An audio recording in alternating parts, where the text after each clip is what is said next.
जय शंकर महाराज दर्शकों, शिव महापुराण की इस प्रस्तुति में द्वादश 12 ज्योतिर्लिंगों का वर्णन जानेंगे। जो इस चरित्र को सुनता, पढ़ता अथवा दूसरों को सुनाता है, उसे भी सब प्रकार का सुख प्राप्त होता है तथा उसके संपूर्ण पाप नष्ट हो जाते हैं। जो लोग प्रातःकाल उनका नाम लेते हैं, उन्हें संपूर्ण सुख प्राप्त होते हैं। शिवजी के ये 12 अवतार भक्तों के कल्याण के निमित्त पृथ्वी पर हुए थे। फिर ये ज्योतिर्लिंग के नाम से प्रसिद्ध हुए। इन ज्योतिर्लिंगों के नाम इस प्रकार हैं: 1 सोमनाथ, 2 मल्लिकार्जुन, 3 महाकाल, 4 ओंकारनाथ, 5 केदारनाथ, 6 भीमशंकर, 7 विश्वेश्वर, 8 त्रयंबक, 6 बैजनाथ अथवा वैद्यनाथ, 10 नागेश, 11 रामेश्वर तथा 12 घुष्मेश्वर। इन 12 अवतारों की अपार महिमा है। शिवजी हम सभी का कल्याण करे, इसी कामना के साथ आइए शुरू करते हैं पहले ज्योतिर्लिंग श्री सोमनाथ की कथा। ओम नमः शिवाय। पहला ज्योतिर्लिंग सोमेश्वर नामक है। उसका पूजन करने से संपूर्ण मनोरथों की प्राप्ति होती है। वह संतान, संपत्ति, यश तथा कीर्ति को देने वाला है और संपूर्ण कष्टों को दूर करने वाला है। ब्रह्मा जी के अंगूठे से दक्ष प्रजापति की उत्पत्ति हुई थी। उसने ब्रह्मा जी की आज्ञा से सृष्टि की वृद्धि करनी चाहिए। तब उसने वीर प्रजापति की कन्या वीरनी के साथ अपना विवाह किया और उसके द्वारा बहुत से पुत्र उत्पन्न किए। दक्ष ने 60 कन्याएं उत्पन्न की। उनमें से 10 का विवाह धर्मराज के साथ, 13 का कश्यप के साथ, 27 का चंद्रमा के साथ तथा अंग्रिस एवं कृशाश्व के साथ 2-2 का हुआ था। चंद्रमा ने अपनी पत्नियों में सबसे अधिक प्रेम रोहिणी के साथ किया। जो मनुष्य बहुत सी स्त्रियों के साथ विवाह करके सबसे समान प्रीति नहीं रखता, उस पर अनेक विपत्तियां आती हैं और उसे कभी भी आनंद प्राप्त नहीं होता। वह व्यक्ति सदैव रोगी रहकर अंत में नरकवास प्राप्त करता है। दक्ष की कन्याओं के साथ समान प्रेम न रखने के कारण ही को बहुत दुर्ख उठाना पड़ा।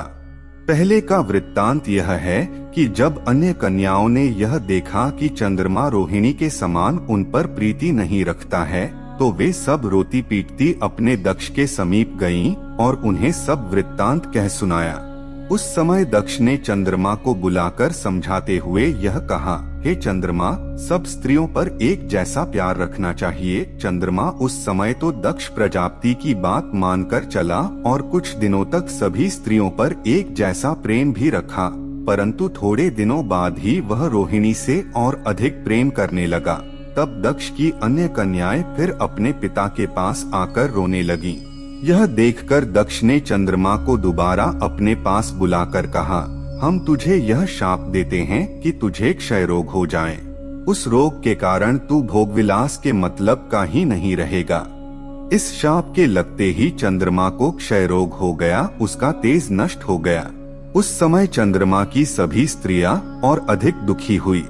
तब सब देवता चंद्रमा को लेकर ब्रह्मा जी के पास आए और यह कहने लगे: हे ब्रह्मा, आप चंद्रमा के रोग को दूर करने का कोई उपाय करें। देवताओं की बात सुनकर उन्होंने चंद्रमा को बहुत धिक्कारते हुए इस प्रकार कहा: हे देवताओं, जब से इसने राजसूय यज्ञ किया है, तब से इसे धर्म का विचार नहीं रहा है। इसने अपने गुरु की पत्नी तारा के साथ व्यभिचार किया। उस समय मैंने इसकी रक्षा की थी। यह बात सुनकर चंद्रमा दुखी होकर उनके चरणों पर गिर पड़ा और बारंबार स्तुति करने के उपरांत इस प्रकार कहने लगा: हे ब्रह्मा, मैंने वास्तव में बड़े पाप किए हैं और हर बार आपने मेरी रक्षा की है। अब मैं आपको यह विश्वास दिलाता हूँ कि भविष्य में कभी भी कोई अधर्म नहीं करूँगा। चंद्रमा की विनती सुनकर तथा उसकी दीनता देखकर ब्रह्मा जी को दया आ गई। तब उन्होंने उससे यह कहा: हे चंद्रमा, तीनों लोकों में प्रसिद्ध जो सौराष्ट्र देश है, वहाँ प्रभासक क्षेत्र में शिवजी अपने पूर्ण अंश से विराजमान रहते हैं। वह स्थान शिवजी को अत्यंत प्रिय है। वहाँ तपस्या करने से संपूर्ण पाप तथा दोष नष्ट हो जाते हैं। अस्तु, तुम वहीं जाकर शिवलिंग की स्थापना करो तथा उत्तमोत्तम सामग्रियों द्वारा उसका पूजन करो। सब प्रकार के छलकपट त्याग, योग धारण कर शिवजी का ध्यान धरना और अपने मनोरथ पूर्ण होने का निश्चय करके उनके प्रेम में लगे रहना। उस समय तुम्हारा यह रोग नष्ट हो जाएगा। शिवजी की भक्ति द्वारा बहुत से लोगों ने मृत्यु को जीत लिया है तथा बड़े बड़े पापियों ने मुक्ति प्राप्त की है। अस्तु तुम्हारा कष्ट भी अवश्य दूर होगा। ये वचन सुनकर चंद्रमा तुरंत ही प्रभासक क्षेत्र में जा पहुंचा। वहां उसने शिवलिंग की स्थापना कर 6 मास तक कठिन तप किया। तब उसकी तपस्या से प्रसन्न होकर शिवजी प्रकट हुए और वरदान मांगने की आज्ञा दी।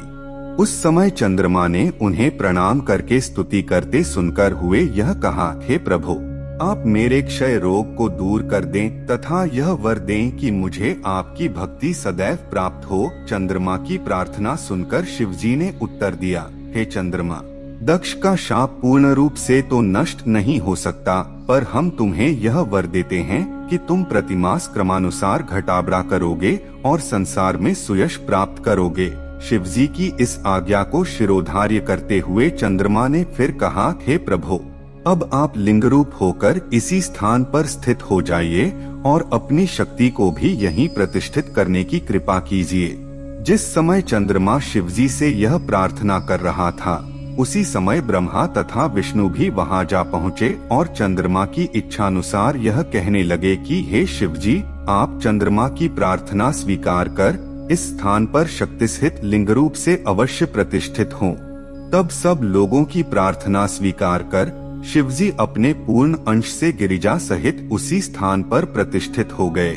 उस समय हम सब लोगों ने उस सोमेश्वर शिवलिंग का पूजन करके अत्यंत उत्सव मनाया। उस सोमेश्वर लिंग की महिमा महान है।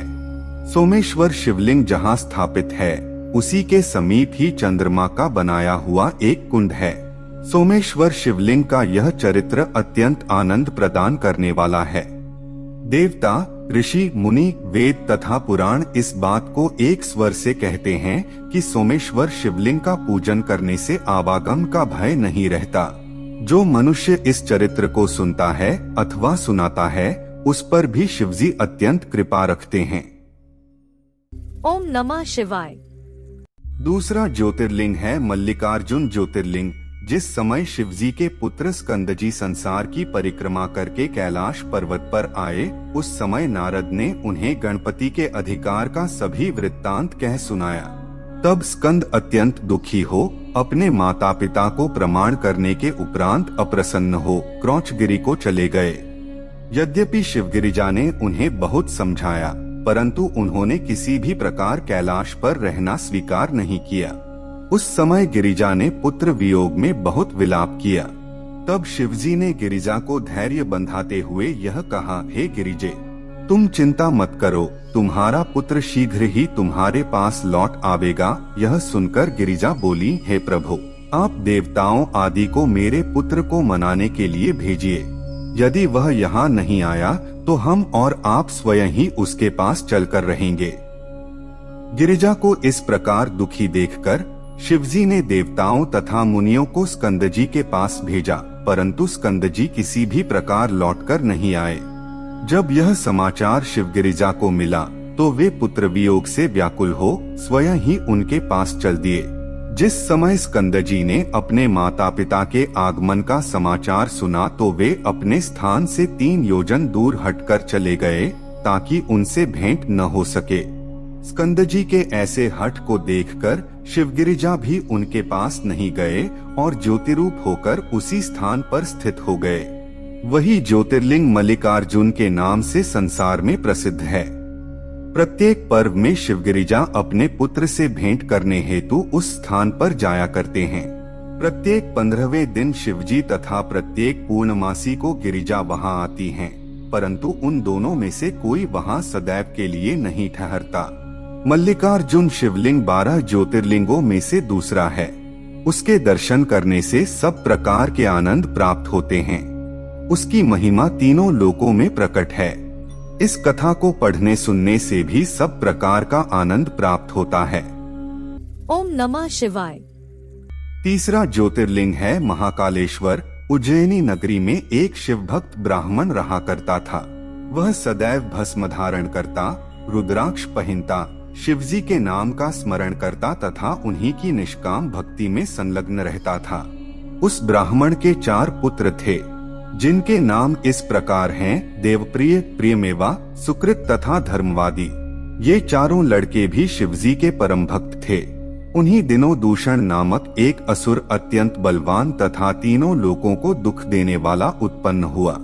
वह अपनी पत्नी सहित रत्नमाल गिरी पर निवास करता था। उसने ब्रह्मा जी की तपस्या करके अपार बलशाली होने का वरदान प्राप्त किया। तदुपरांत उसने अत्यंत अहंकार में भरकर सभी देवताओं को जीत लिया और उसी पर्वत पर रहकर तीनों लोकों का राज्य करने लगा।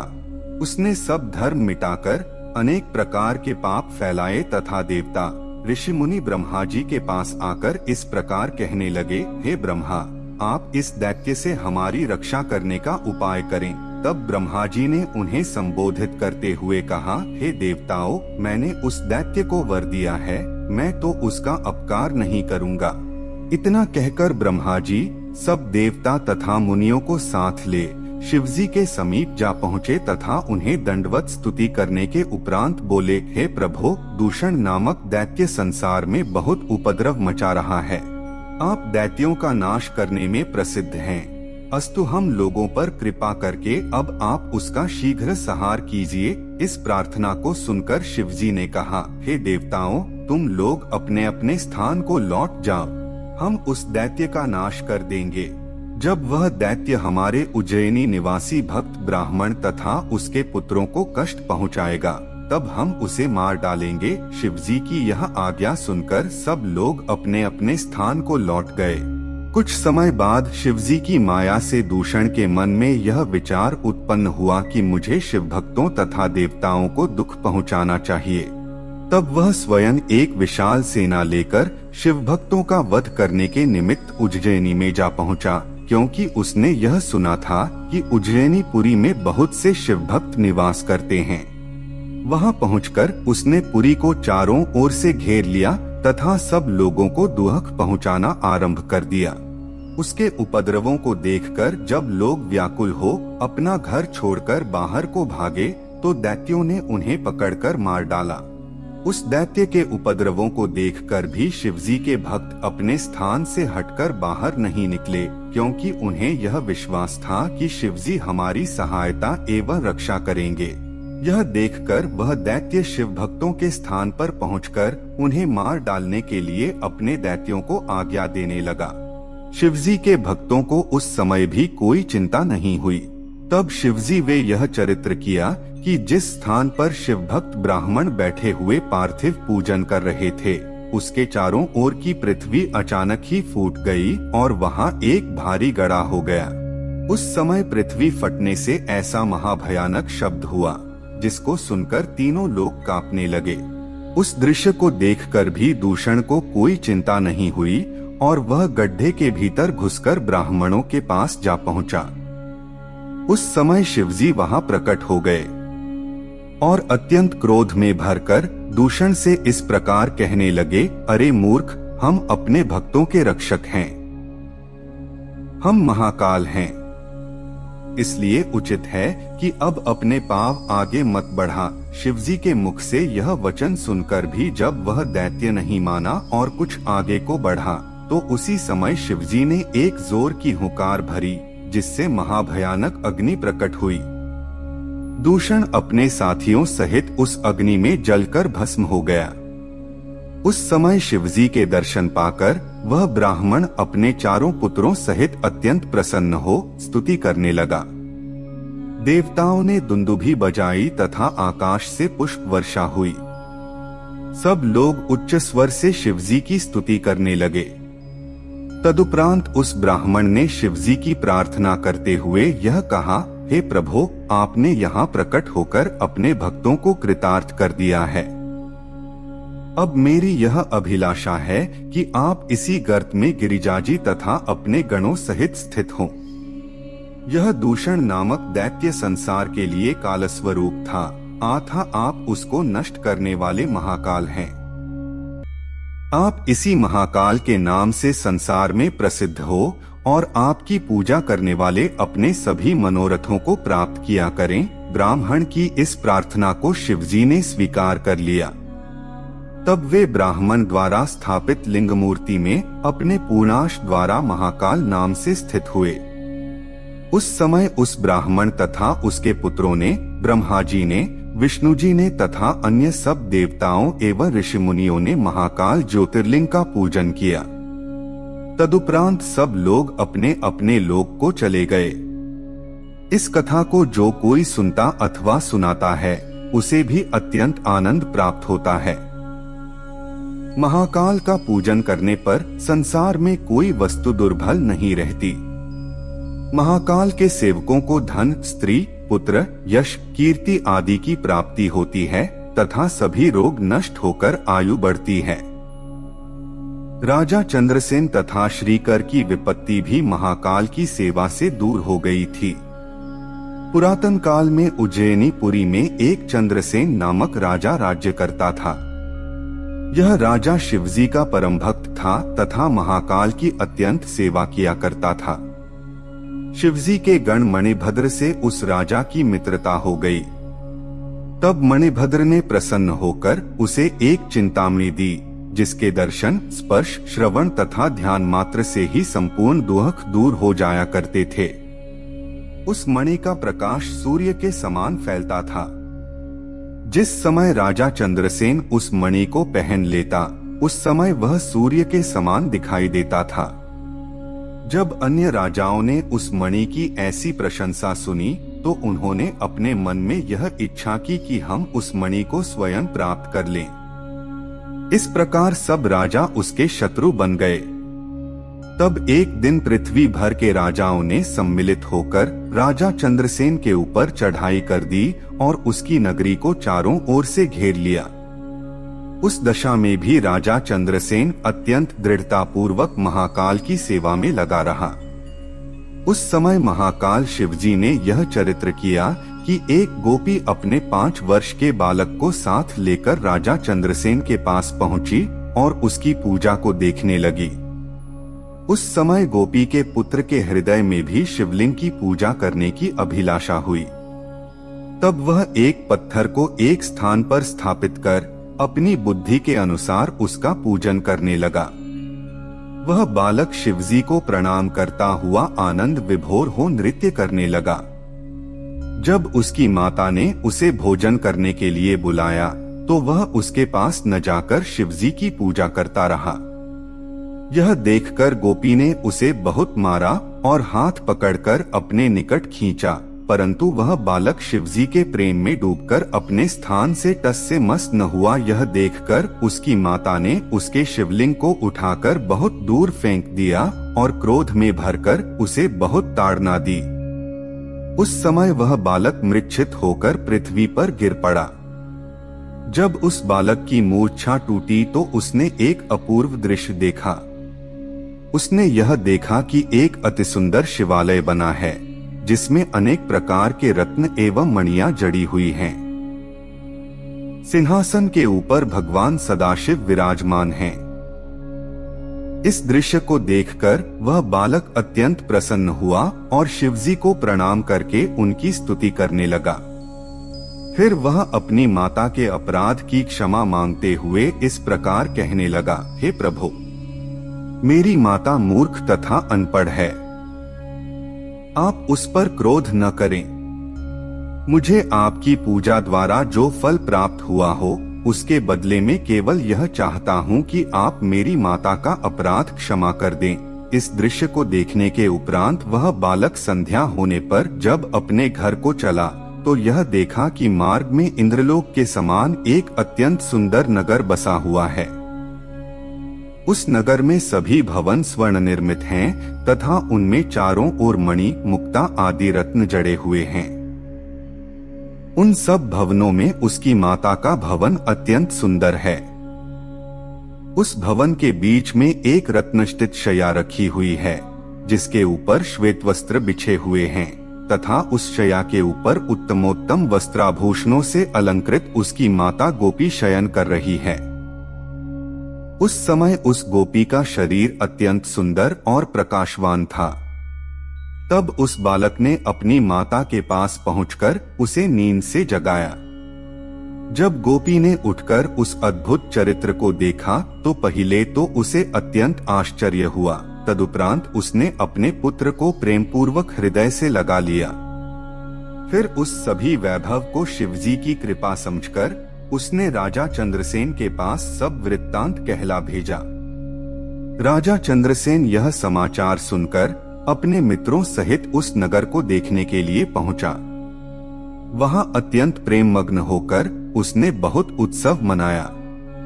इस प्रकार रात्रि भर शिवजी के चरित्रों का वर्णन करते हुए तथा उनकी महिमा का गुणगान करते हुए राजा का पूरा समय एक पल के समान व्यतीत हो गया। उसे अपने मन में शत्रुओं का कुछ भी भय न रहा। प्रातःकाल होने पर अन्य राजाओं ने अपने दूतों द्वारा शिवजी का यह चरित्र सुना। अस्तु वे सब अपने शस्त्रों को त्याग कर राजा चंद्रसेन की शरण में गए। राजा चंद्रसेन ने उनका अत्यंत स्वागत सत्कार किया। तब वे सब लोग महाकाल के दर्शन करने के उपरांत गोपी के भवन में गए और उसकी अत्यंत प्रशंसा करने लगे। जब उन्होंने गोपी पुत्र द्वारा स्थापित शिवलिंग को देखा तो सबके हृदय में शिव भक्ति का संचार हुआ। उस समय वहां एक बड़ी भारी सभा का आयोजन कर संपूर्ण पृथ्वी पर जितने भी गोप थे उस बालक को उन सबका राजा बनाया गया। उसी समय हनुमान जी भी वहां प्रकट हुए। हनुमान जी को देखकर सब राजा उठकर खड़े हो गए तथा अत्यंत प्रसन्नता में भरकर उनकी स्तुति करते हुए बोले, हे प्रभो, हमारे बड़े भाग्य हैं जो आपने यहाँ आकर हमें दर्शन दिए। राजाओं की यह प्रार्थना सुनकर हनुमान जी ने सबको आशीर्वाद दिया। तदुपरांत उन्होंने गोपी पुत्र को अपनी गोद में उठाकर सब राजाओं को संबोधित करते हुए यह कहा, हे राजाओं, शिवजी का यह महाकाल नामक लिंग अत्यंत प्रतापवान, सबको सुख पहुँचाने वाला, सब प्रकार के दुखों को नष्ट करने वाला, भक्तों को आनंद प्रदान करने वाला तथा शत्रुओं का नाश करने वाला है। कल 13 तिथि तथा शनिश्चर का दिन था। उसमें प्रदोष के समय इस गोपी पुत्र ने शिवजी का पूजन किया। उसी सेवा से प्रसन्न होकर महकाल ने इसे राजा चंद्रसेन सहित कृतार्थ कर दिया है। कृष्ण पक्ष के शनिवार में जो प्रदोष व्रत होता है उसकी महिमा अपार होती है। ऐसे शुभ योग को पाकर जो मनुष्य महाकाल की पूजा नहीं करता उससे अधिक भाग्यहीन और कौन है। हे राजाओं, इस बालक ने कल के दिन ऐसे ही शुभ योग में महाकाल का पूजन किया था। इस बालक की 8वीं पीढ़ी में नंद नामक एक गोप उत्पन्न होगा। वह गोप शिवजी का परम भक्त होगा तथा इस बालक द्वारा स्थापित गोपेश्वर शिवलिंग का पूजन करेगा। उस समय शिवजी की आज्ञा से विष्णुजी नंदगोप के घर उसके पुत्र रूप में अवतार लेंगे। वे कृष्ण नाम से संसार में प्रसिद्ध होंगे। आज से इस बालक का नाम श्रीकर होगा। इतना कहकर हनुमान जी ने श्रीकर को शिवजी के पूजन की विधि बताई। तदुपरांत वे राजा चंद्रसेन एवं श्रीकर पर अनुग्रह करके अंतर्धान हो गए। अन्य सब राजा भी चंद्रसेन एवं श्रीकर पर अनुग्रह करके अंतर्धान हो गए। हनुमान जी की आज्ञानुसार श्रीकर शिवजी की यथाविधि पूजा करने लगा और अंत में राजा चंद्रसेन सहित परमपद को प्राप्त हुआ। इन महाकाल ज्योतिर्लिंग की ऐसी ही अपार महिमा है।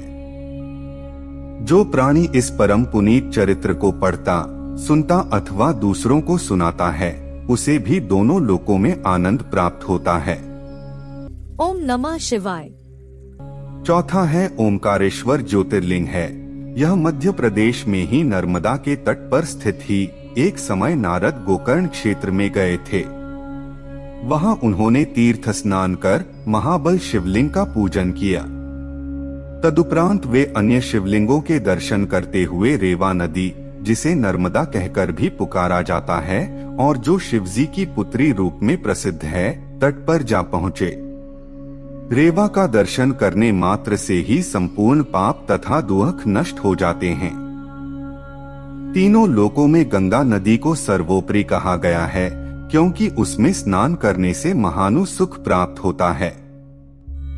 परंतु वेद और पुराणों का यह कथन है कि रेवा नदी गंगा से भी अधिक श्रेष्ठ है। यमुना नदी में 14 दिन करने से, सरस्वती नदी में 3 दिन स्नान करने से तथा गंगा नदी में 1 दिन स्नान करने से संपूर्ण पाप नष्ट हो जाते हैं, परंतु रेवा नदी का केवल दूर से दर्शन करने मात्र से ही सब पापों से मुक्ति मिलती है। उस स्थान पर शिव निर्माल्य को ग्रहण कर लिया जाए तो कोई दोष नहीं लगता। वहाँ तारयंत्र नामक जो तीर्थ है वह संपूर्ण पापों को नष्ट करने वाला है। ऐसी अपार महिमाशालिनी रेवा नदी में नारद ने स्नान किया तथा प्रणवेश्वर शिवलिंग का पूजन किया। फिर उन्होंने विंध्याचल को देखा, जहाँ संपूर्ण संसार का आनंद एकत्रित सा प्रतीत होता है। वह नारद की अगवानी करने के लिए आगे बढ़ आया और प्रणाम स्तुति करने के उपरांत अपने घर ले गया। वहां उसने नारद जी को अत्यंत विनयपूर्वक शुभ आसन पर बैठाकर पूजन किया।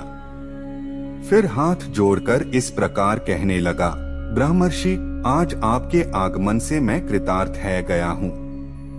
अब मैं अपने कुल में सबसे श्रेष्ठ कहलाऊंगा। विंध्याचल के ऐसे वचन सुनकर नारद ने एक ठंडी श्वास ली। उस समय विंध्याचल ने नारद से हाथ जोड़कर इस प्रकार पूछा, हे प्रभु, आपके ठंडी श्वास लेने का क्या कारण है, वह मुझे बताइए। यह ठीक है कि पृथ्वी को धारण करने की शक्ति सुमेरु पर्वत में है तथा शिवजी का संबंध होने के कारण हिमाचल पर्वत भी श्रेष्ठ माना जाता है। निषद, नील, मंदराचल, रेवत, क्रौंच, किष्किन्या, श्रीगिरि तथा सह्य आदि पर्वत भी श्रेष्ठ कहे गए हैं, परंतु यह सब पर्वत पृथ्वी को धारण करने में मेरी बराबरी नहीं कर सकते।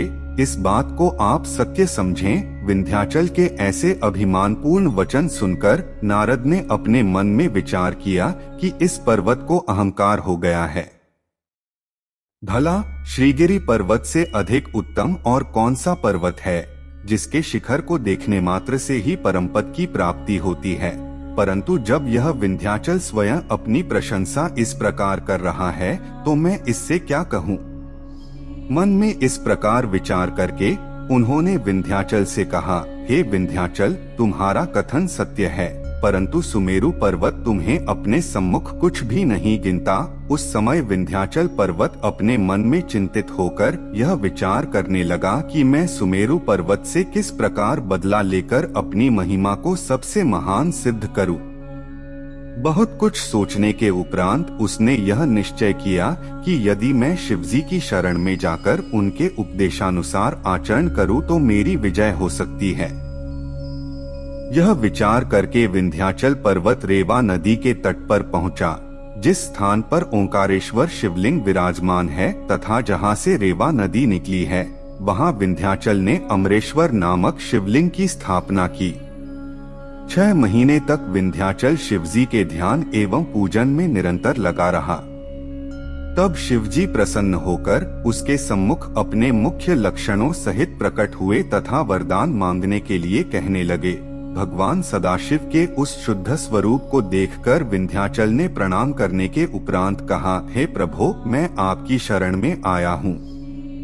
सुमेरु मुझसे व्यर्थ ही बैर भाव रखता है, अस्तु आप मुझे यह वर देने की कृपा कीजिए जिससे उस पर मैं विजय प्राप्त कर सकूं। विंध्याचल की प्रार्थना सुनकर शिवजी ने एवं स्तु कहा।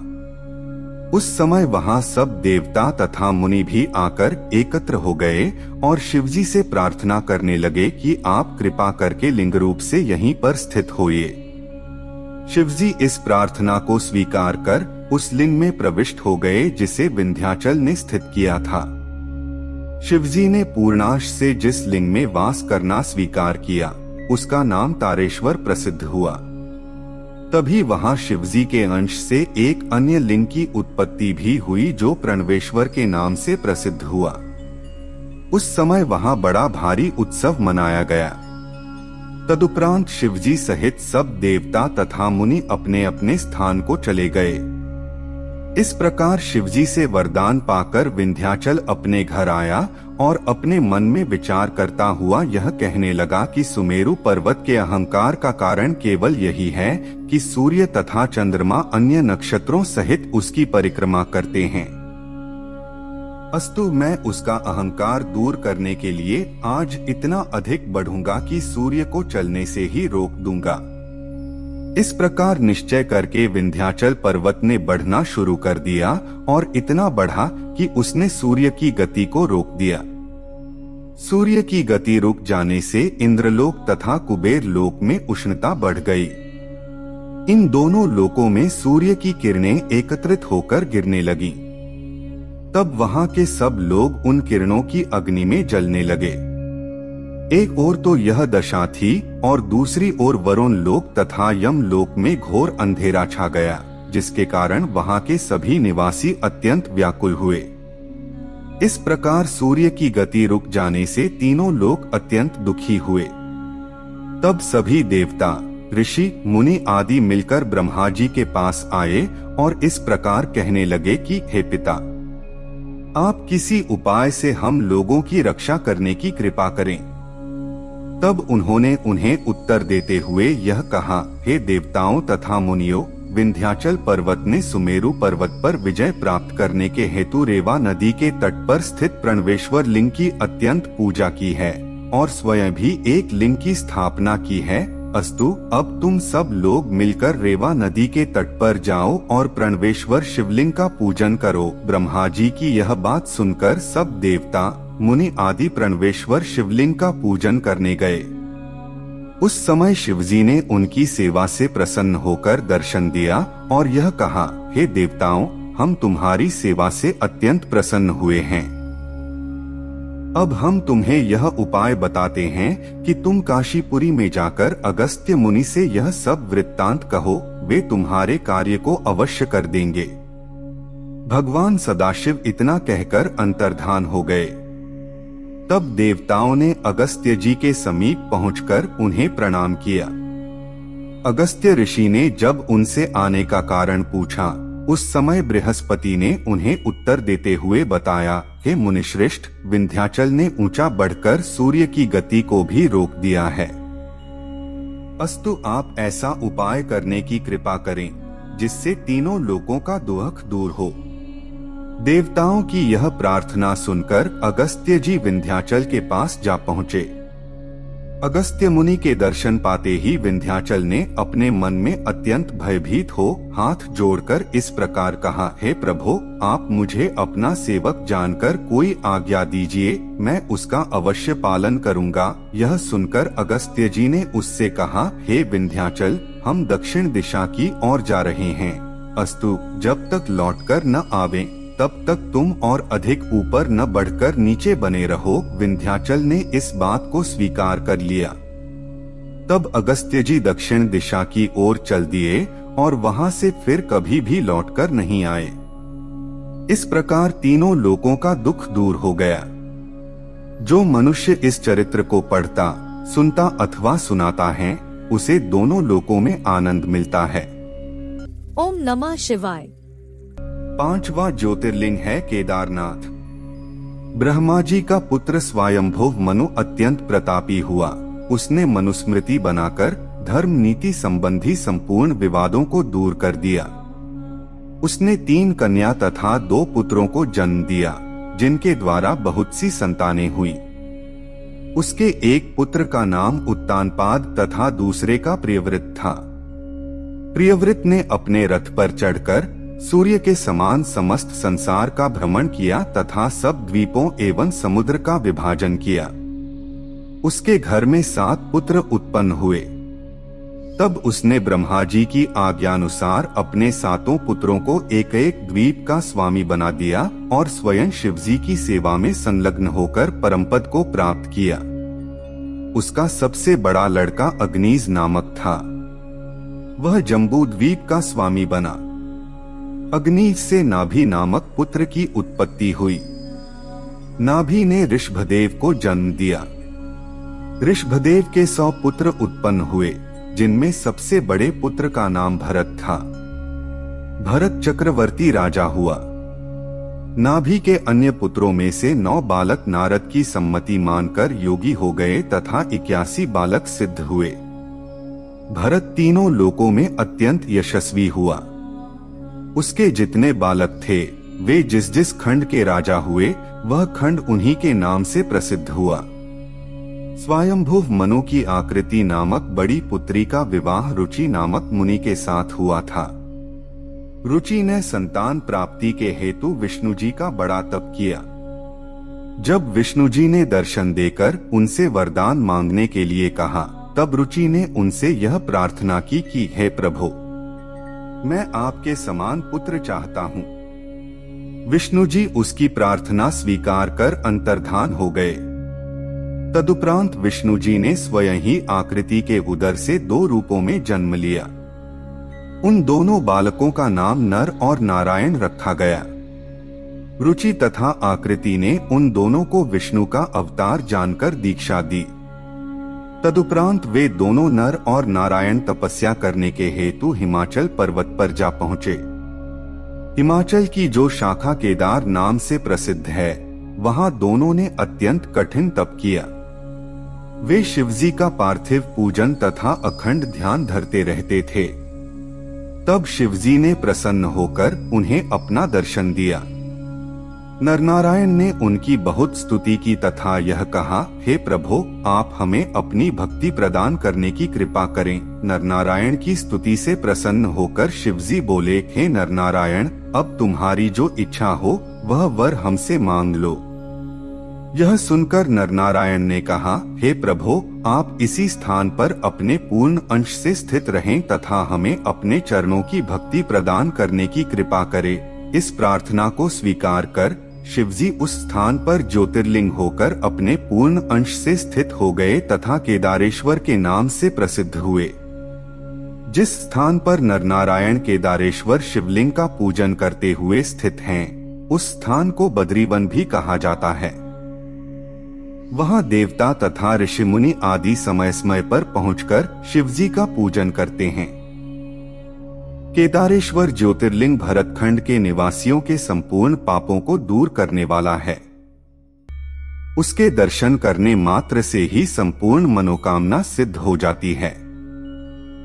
यदि कोई व्यक्ति जो केदारेश्वर का दर्शन करने जा रहा हो मार्ग में ही मृत्यु को प्राप्त हो जाए तो उसे भी मुक्ति मिलती है। केदारेश्वर शिवलिंग की महिमा अपार है। विष्णु जी के अवतार श्री कृष्णचंद्र जी जब जरासंध से परास्त हो गए थे तब उन्होंने बद्रीवन में जाकर केदारेश्वर शिवलिंग का बड़ा पूजन तथा तप किया था।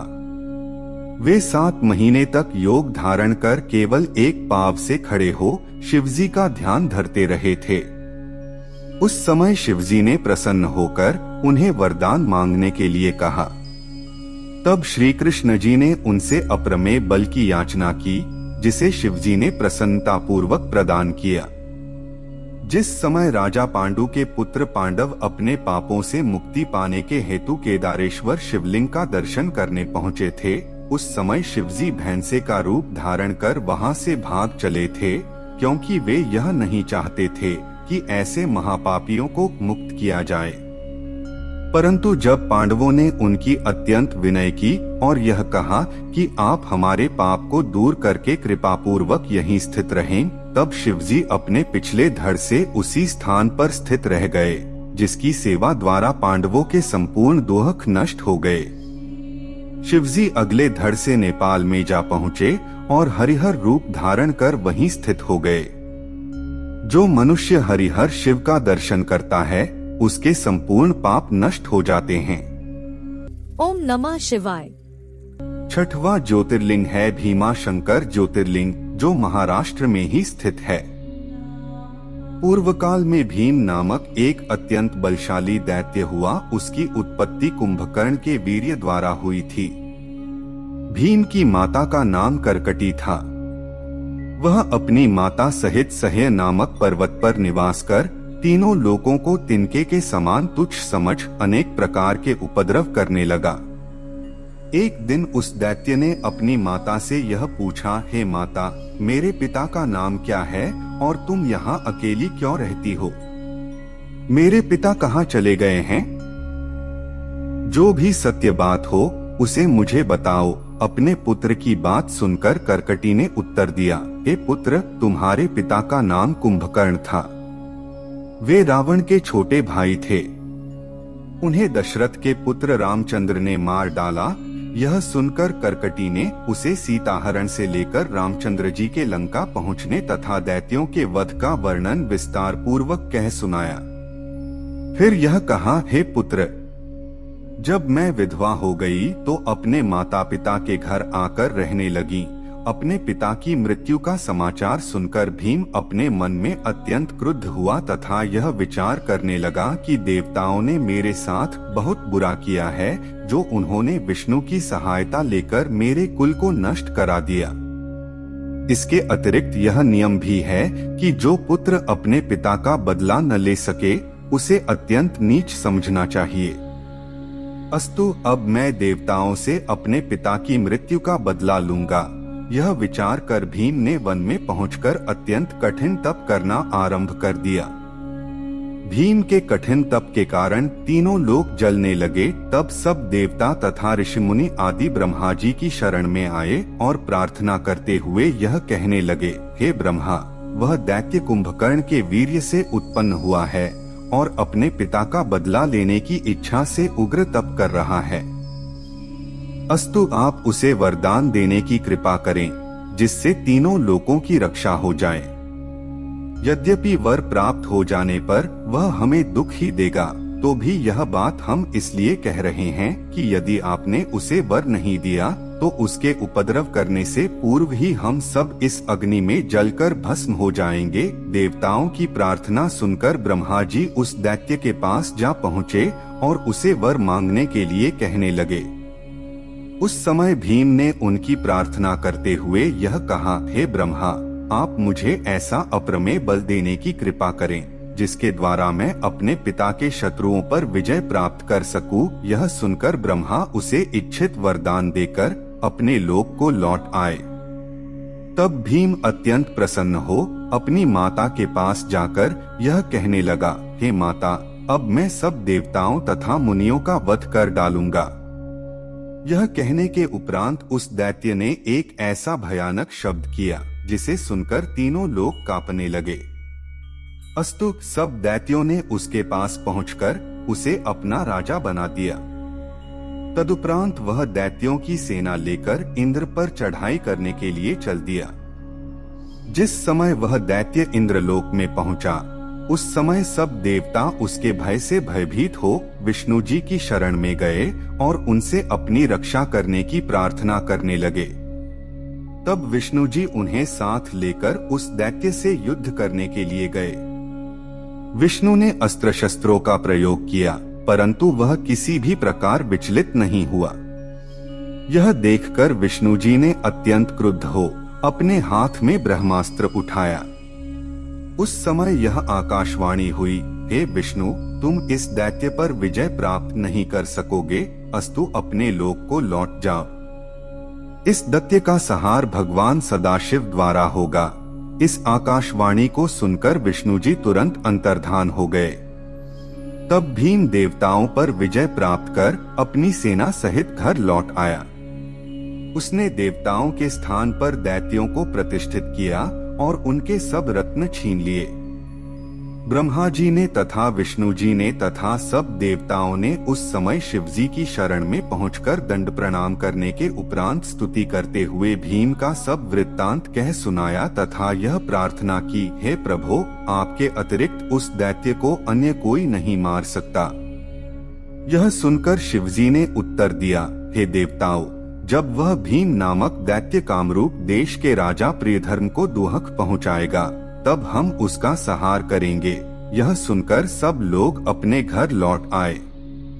उधर एक दिन भीम ने अपने मन में यह विचार किया कि यदि शिवजी रामचंद्र को अपना बाण न देते तो वे मेरे पिता को नहीं मार सकते थे। शिवजी के कारण ही सब देवता ऋषि मुनि निर्भय रहते हैं। अस्तु, अब मुझे शिवजी को नष्ट करने का उपाय करना चाहिए। शिवजी कहीं दिखाई नहीं देते, इसलिए यदि मैं उनके भक्तों को दुख पहुंचाना आरंभ कर दूं तो वे उन्हें बचाने के हेतु किसी दिन अवश्य प्रकट होंगे। यह निश्चय करके वह दैत्य अपनी सेना सहित शिव भक्तों को ढूंढ ढूंढ कर मारने लगा। एक दिन वह कामरूप के राजा प्रियधर्म को शिवजी का परम भक्त समझकर उसके राज्य में जा पहुंचा। उस समय सब प्रजा अत्यंत दुखी होकर राजा के पास पुकार करने के लिए पहुंची। तब तक भीम भी अपनी सेना को साथ लिए उसके किले में जा पहुंचा। उसने राजा को पकड़कर बांध लिया तथा बंदी बना लिया। उस अवस्था में भी राजा प्रियधर्म ने शिवजी का ध्यान करना न छोड़ा। वह गंगा का स्मरण कर मानसी स्नान कर लेता और बंदीगृह में भी पार्थिव पूजन किया करता था। उसकी दक्षा नामक रानी भी उसी के पास रहकर शिवजी का पूजन किया करती थी। उनकी सेवा से प्रसन्न होकर शिवजी गुप्त रूप से उस मूर्ति में स्थित हो गए। जो राक्षस राजा के बंदीगृह की रक्षा के हेतु नियुक्त थे, जब उन्होंने यह देखा कि राजा अब भी पार्थिव पूजन करना नहीं छोड़ता है, तब एक दिन उनमें से एक राक्षस ने भीम के पास जाकर यह समाचार दिया और कहा कि राजा प्रियधर्म अभी तक शिवजी की पूजा करता रहता है।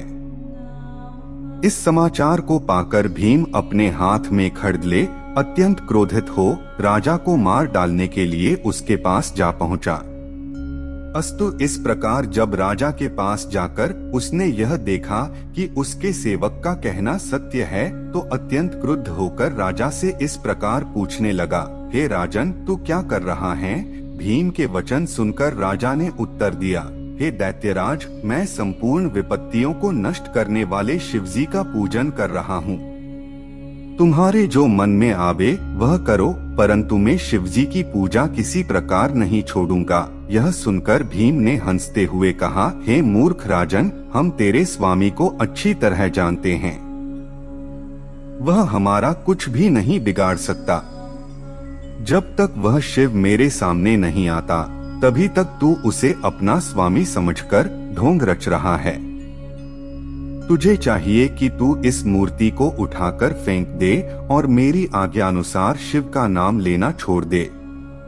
यदि तूने मेरी बात नहीं मानी तो मैं तुझे अपनी तलवार से मार डालूंगा। इस प्रकार उस राक्षस ने राजा प्रियधर्म से बहुत सी बातें कहीं, परंतु राजा उन सबको अनसुनी करके दृढ़ता पूर्वक शिवजी के ध्यान में मग्न बना रहा।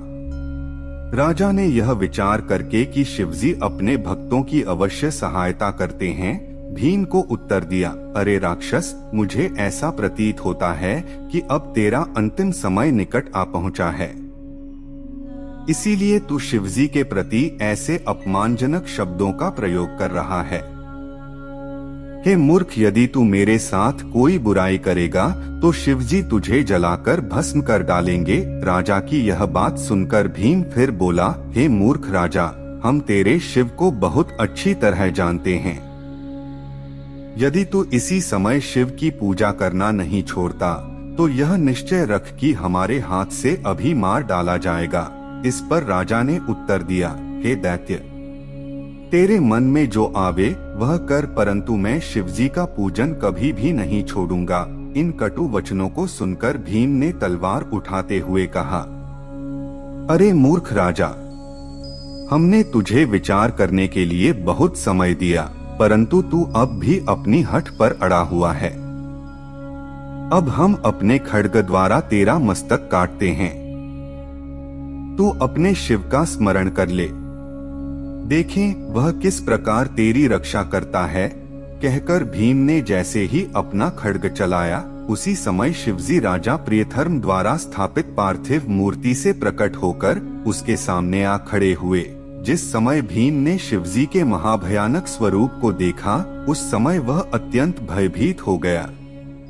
तब शिवजी ने उसे संबोधित करते हुए उच्च स्वर में इस प्रकार कहा, हे दैत्यराज, अब तू अपना बल हमें दिखा और हमारी शक्ति को स्वयं देख। शिवजी के मुख से यह वचन सुनकर भीम उनसे युद्ध करने के हेतु तैयार हो गया।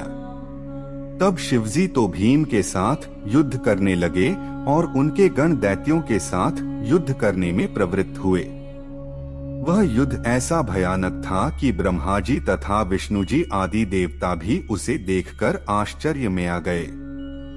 भीम ने शिवजी के ऊपर जितने भी अस्त्र शस्त्र छोड़े, उन सबको भगवान शंकर ने अपने बाणों द्वारा काट डाला। तदुपरांत उन्होंने अपने त्रिशूल का एक ऐसा प्रहार किया कि उसके लगते ही भीम मूर्छित हो पृथ्वी पर गिर पड़ा। उस युद्ध को देखकर ब्रह्मा जी ने नारद को शिवजी के पास यह कहने के लिए भेजा कि अब आप और अधिक विलंब न करके भीम को मार डालिए।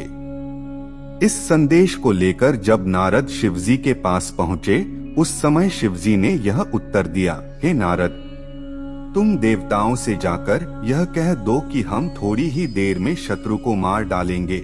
जिस समय नारद शिवजी की आज्ञा सुनकर देवताओं के पास लौटे, तभी सब दैत्यों ने मिलकर शिवजी के ऊपर एक साथ चढ़ाई कर दी। उस समय देवताओं में हाहाकार मच गया।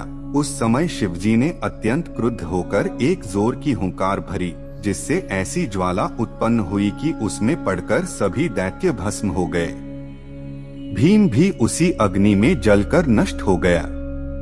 तदुपरांत उन दैत्यों के शरीर की भस्म नासिका की वायु का आश्रय पाकर भगवान सदाशिव एवं अन्य देवताओं को स्पर्श करती हुई पृथ्वी पर गिर पड़ी, जिसके द्वारा सहस्रों गुणकारक औषधियों की उत्पत्ति हुई। सिद्ध लोग उन औषधियों की सहायता से अनेक प्रकार के रूप धारण कर लेते हैं। भगवान सदाशिव की उस लीला को देखकर सभी देवता अत्यंत आनंदित हुए।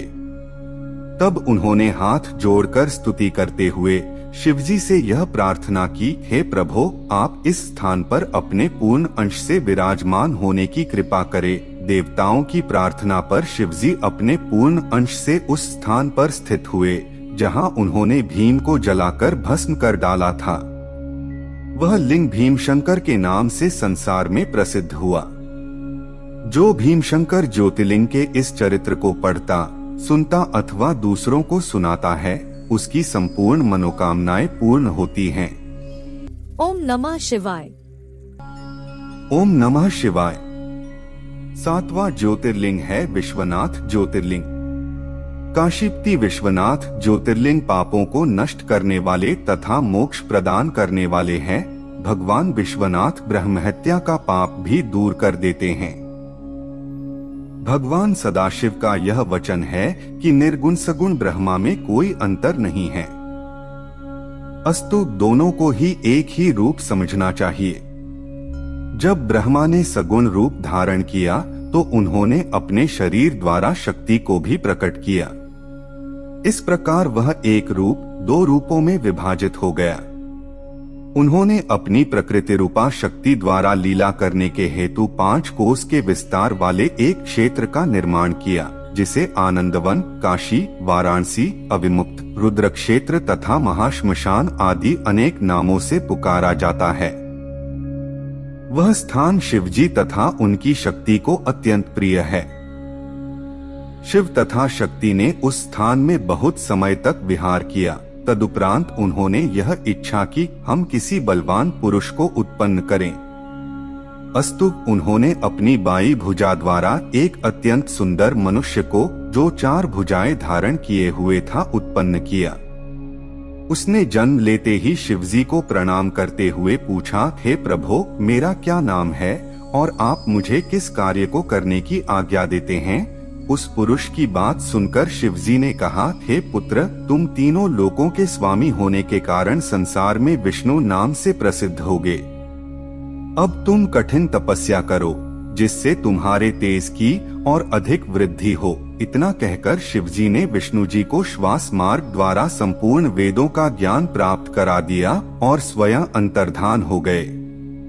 तब शिवजी की आज्ञा मानकर विष्णु जी ने तपस्या करने के हेतु सर्वप्रथम एक पुष्करिणी को अपने हाथों से खोदा, फिर उसे अपने पसीने के जल से भरने के उपरांत 50 सहन वर्षों तक ध्यान में मग्न हो गए। जब उस तपस्या का कोई फल नहीं मिला, तब वे अत्यंत चिंतित हुए। उसी समय उन्हें यह आकाशवाणी सुनाई दी कि हे विष्णु, तुम फिर तपस्या करो, तब तुम्हें वर प्राप्त होगा। आकाशवाणी को सुनकर विष्णु जी ने पुनः तप करना आरंभ किया। उससे प्रसन्न होकर शिवजी ने शक्ति सहित प्रकट होकर विष्णु को अपना दर्शन दिया। उस समय शिवजी के कान से एक मणिकर्णिका निकलकर उस स्थान पर गिर पड़ी, जिससे वह स्थल संसार में मणिकर्णिका के नाम से प्रसिद्ध हुआ।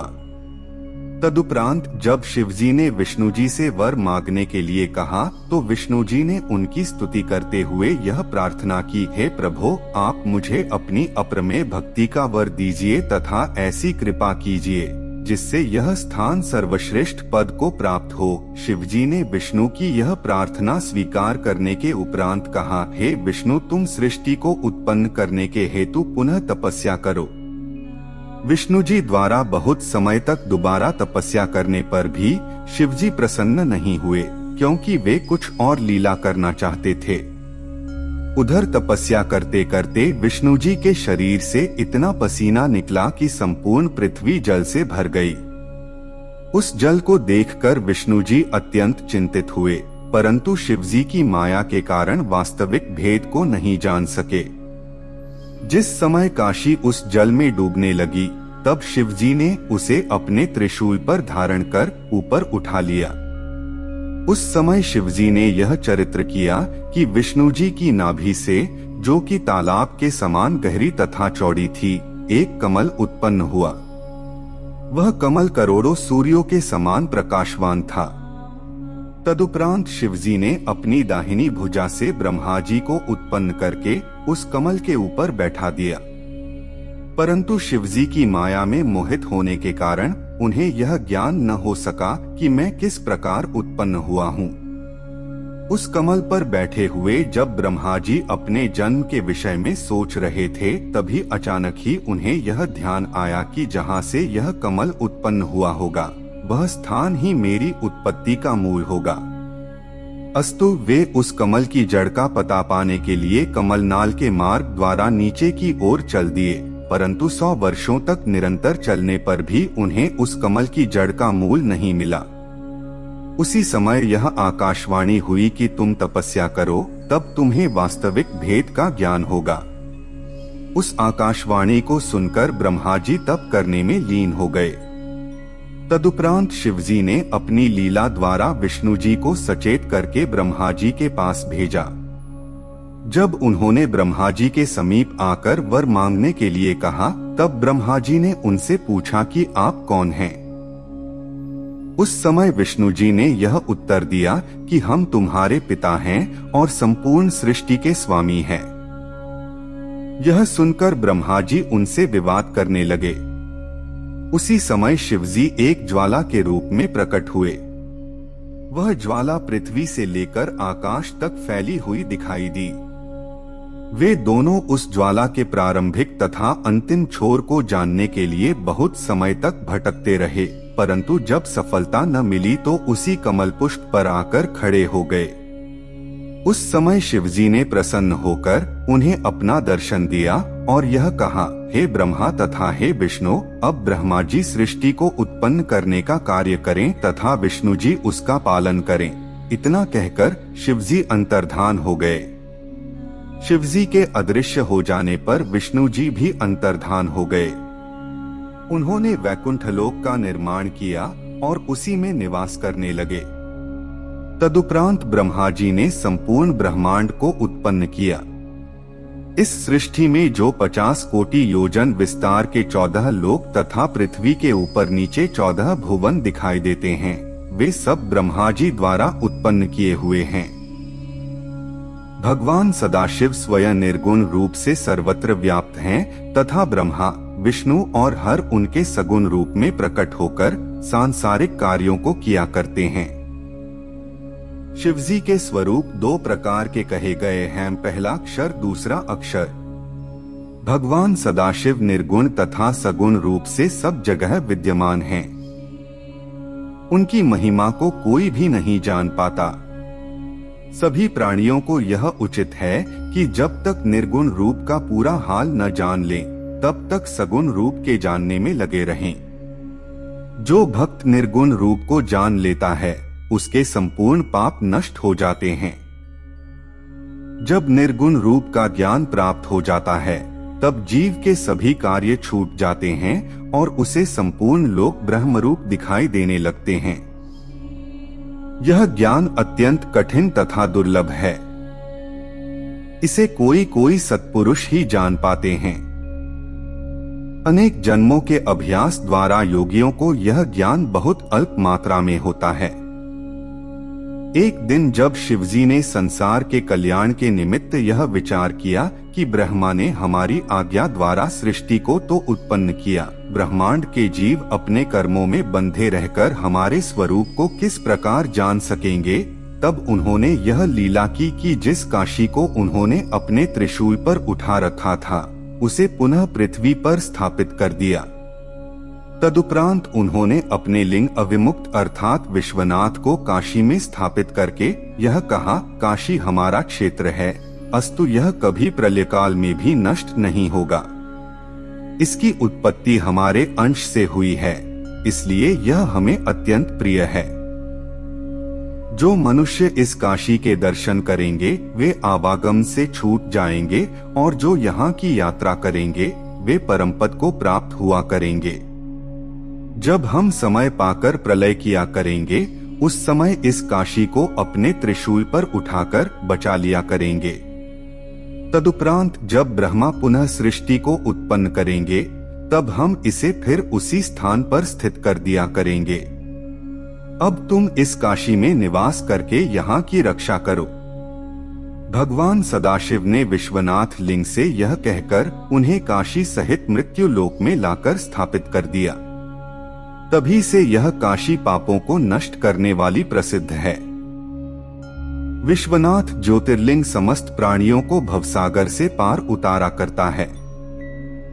उस स्थान पर मुक्ति दासी के समान निवास किया करती है। जो मनुष्य किसी भी प्रकार मोक्ष प्राप्त करने योग्य नहीं हैं, उन्हें भी काशी मुक्ति प्रदान करती है। भगवान सदाशिव की आज्ञानुसार काशी संपूर्ण दुखों को नष्ट करने में कुल्हाड़ी के समान है। उस कोशी को पाकर विश्वनाथ जी भी अत्यंत प्रसन्न हुए तथा संपूर्ण संसार सनाथ हो गया। जब विश्वनाथ जी काशी सहित लिंग रूप में प्रकट हुए तब ब्रह्मा जी तथा विष्णु जी अपने गणों सहित शिव नाम का उच्चारण करते हुए उस स्थान पर जा पहुँचे। सब देवता, दिक्पाल, सनकादिक तथा रिद्धि सिद्धियों सहित इंद्र भी वहां जा पहुँचे। तब सब लोगों ने बड़ा उत्सव करके सुख प्राप्त किया और उस विश्वनाथ लिंग की पूजा की। तदुपरांत जब सब लोगों ने मिलकर स्तुति की, उस समय शिवजी ने अत्यंत प्रसन्न होकर उन्हें अपना दर्शन दिया। शिवजी का वह स्वरूप अत्यंत सुंदर तथा चतुर्भुजी था। उनके संपूर्ण गौर शरीर पर श्वेत भस्म लगी हुई थी और प्रत्येक अंग सुडौल थे। भगवान सदाशिव के उस स्वरूप को देखकर सब लोग कृतार्थ हो गए। तदुपरांत सबने उन्हें प्रणाम करते हुए यह स्तुति की, हे प्रभो, आप इस काशीपुरी में सदैव स्थित रहें तथा यह क्षेत्र अविमुक्त के नाम से प्रसिद्ध हो।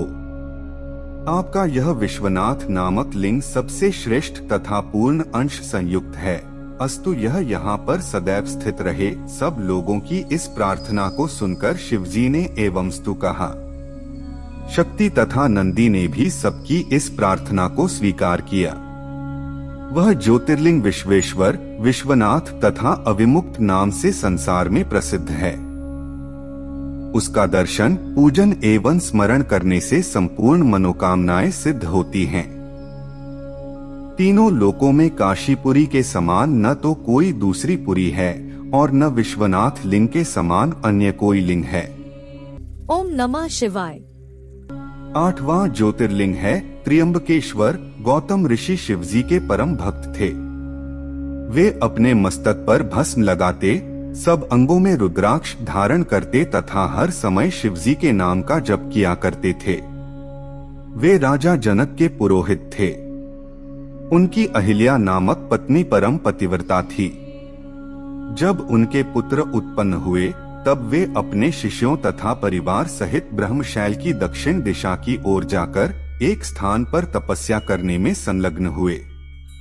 दैव के प्रकोप से 100 वर्ष तक पानी की एक बूंद भी नहीं बरसी।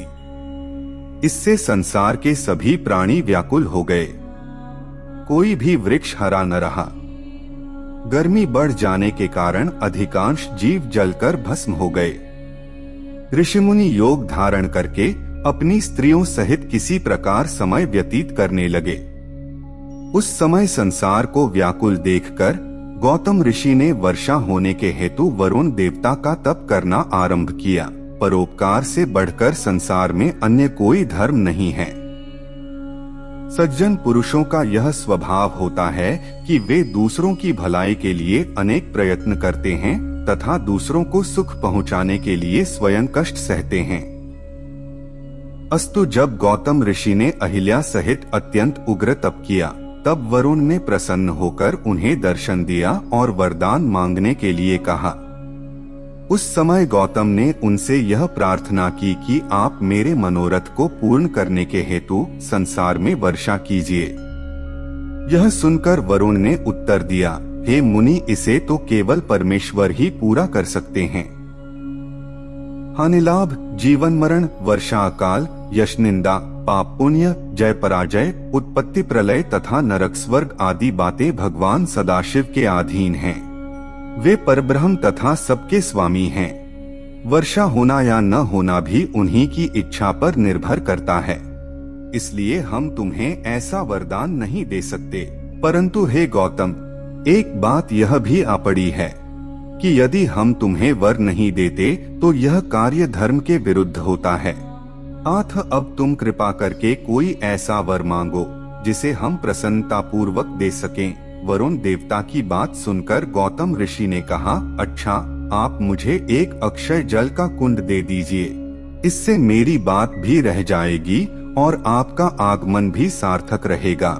यह सुनकर वरुण देवता ने अत्यंत प्रसन्न होकर गौतम की प्रशंसा की और एक अक्षय कमल देते हुए यह कहा, हे ऋषि, तुम पृथ्वी में एक गड्ढा बनाओ और उस गड्ढे इस अक्षय कमल को डाल दो।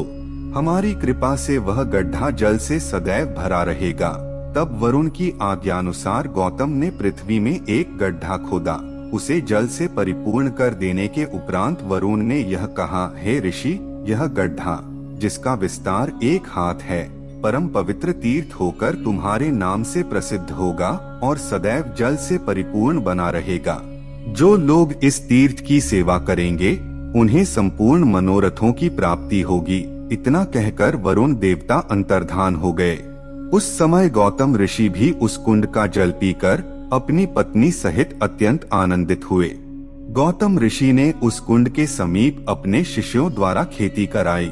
यह समाचार संपूर्ण संसार में फैल गया। तब सभी ऋषि मुनि अपनी अपनी पत्नियों एवं शिष्यों सहित चारों ओर से आकर उसी स्थान के समीप कुटी बना रहने लगे। इस प्रकार उस कुंड के आसपास एक बहुत बड़ा तथा श्रेष्ठ नगर बस गया। भूख प्यास व्याकुल मनुष्यों ने वहां आकर प्रसन्नता प्राप्त की। वरुण देवता के वरदान के कारण उस गौतम कुंड का यह प्रभाव था कि उसमें से चाहे जितना जल भरा जाए, परंतु वह कभी भी कम नहीं होता था। एक दिन शिवजी की माया के वशीभूत होकर गौतम ऋषि ने अत्यंत अहंकार में भरकर अपने शिष्यों को उस कुंड से शीघ्रतापूर्वक जल लाने के लिए भेजा।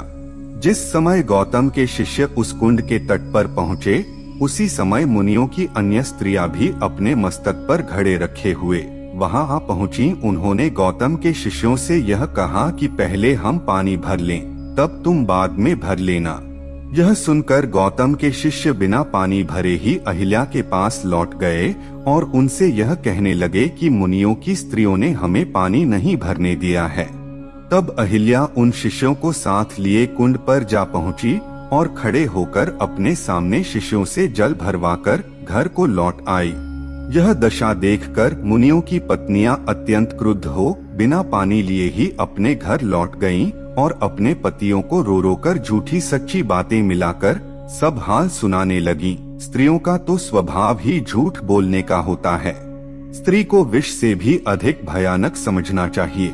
इसका प्रत्यक्ष प्रमाण यह है कि शिवजी हलाहल विष पीकर भी सदैव जागते रहते हैं, परंतु विष्णु स्त्री के मोह में पड़कर सो जाया करते हैं। राजा दशरथ को ही देखो, उन्होंने स्त्री के अधीन होकर रामचंद्र जैसे अपने लड़के को घर से निकाल दिया। कहावत है कि ऐसी कौन सी वस्तु है जो समुद्र में नहीं समा सकती, ऐसी कौन सी वस्तु है जिसे अग्नि नहीं जला सकती, ऐसा कौन सा मनुष्य है जिसे मृत्यु नहीं मार सकती, और ऐसा कौन सा कर्म है जिसे स्त्री नहीं कर सकती। तब उन स्त्रियों की बात सुनकर ऋषि मुनियों ने अत्यंत क्रुद्ध होकर गौतम को कष्ट पहुंचाने का निश्चय किया। फिर वे इसी उद्देश्य से गणपति का पूजन करने लगे। कुछ समय बाद उनकी सेवा से संतुष्ट होकर गणपति ने दर्शन दिया तथा यह कहा, हे मुनियों, तुम्हारी अभिलाषा शुभ नहीं है, तुम्हें अपने हाथों अपना ही विनाश करना उचित नहीं। यह सुनकर उन मुनियों ने एकमत होकर कहा, हे गणेश जी, हम सबने गौतम को दुख पहुंचाने का निश्चय कर लिया है। हमारी यह प्रार्थना है कि आप गौतम को कष्ट अवश्य पहुंचाएं। तब गणेश जी उन्हें समझाते हुए बोले, हे मुनियों, जिसने गौतम ऋषि पर ऐसी कृपा की है वही उनकी रक्षा भी करेगा। शिवजी की प्रसन्नता के कारण गौतम का कोई अनिष्ट न होगा, परंतु शिवजी की इच्छा के विरुद्ध होने के कारण तुम सब लोग अत्यंत दुख उठाओगे। इतना कहकर गणेश जी अंतर्धान हो गए। फिर वे अत्यंत दुर्बल गौ का स्वरूप धारण कर गौतम के खेत को चरने लगे। संयोगवश उसी समय गौतम भी अपने खेत के समीप जा पहुँचे। जब उन्होंने गौ को खेत धरते हुए देखा तो उसे एक तिनके द्वारा बाहर निकालने का प्रयत्न करने सके, परंतु उस तिनके का स्पर्श पाते ही वह गौ इस प्रकार पृथ्वी पर गिर पड़ी जैसे किसी ने उसके ऊपर वज्र का प्रहार कर दिया हो। गौतम ने यह समाचार अपने शिष्यों को सुनाया। उस समय सब ऋषि मुनि गौतम जी के पास आ पहुँचे और उन्हें धिक्कारते हुए इस प्रकार कहने लगे, हे गीतम, तुम्हें, तुम्हारी स्त्री को तथा तुम्हारे 3 प्रकार के तप, हवन, धर्म, विद्या, चातुर्य, जागरण, कला आदि सबको धिक्कार है। तुमने गौ की हत्या की है। यदि तुम यहाँ रहोगे तो कोई देवता और पितर अपना भाग लेने नहीं आएंगे। इसी प्रकार उन मुनियों की पत्नियों ने भी अहिल्या से बहुत दुर्वचन कहे। तदुपरांत उन सब ने मिलकर यह निश्चय किया कि आज से कोई भी गौतम का मुख न देखे। फिर उन्होंने गौतम, अहिल्या तथा गीतम के शिष्यों को कंकड़ मारना आरंभ कर दिया और उन्हें अपने स्थान से निकाल दिया। उस समय गौतम ने बहुत प्रकार से विनती करते हुए उन ऋषि मुनियों से कहा, हे महानुभावों, हम यहाँ से चले जाते हैं। फिर गौतम और अहिल्या अपने शिष्यों सहित वहाँ से हटकर 1 कोस की दूरी पर जाकर रहने लगे। उस समय गौतम ने यह विचार किया कि जब तक गौहत्या का पाप नहीं छूट जाएगा तब तक न तो किसी को हम छुएंगे और न देवता, पितर आदि का ही कुछ कर्म करेंगे। यदि कोई मनुष्य धोखे से उधर आ निकलता तो वह अपने मुख को कपड़े से ढांककर उन्हें कंकड़ मारता था। उस समय वे अत्यंत व्याकुल होकर रुदन करने लगते थे।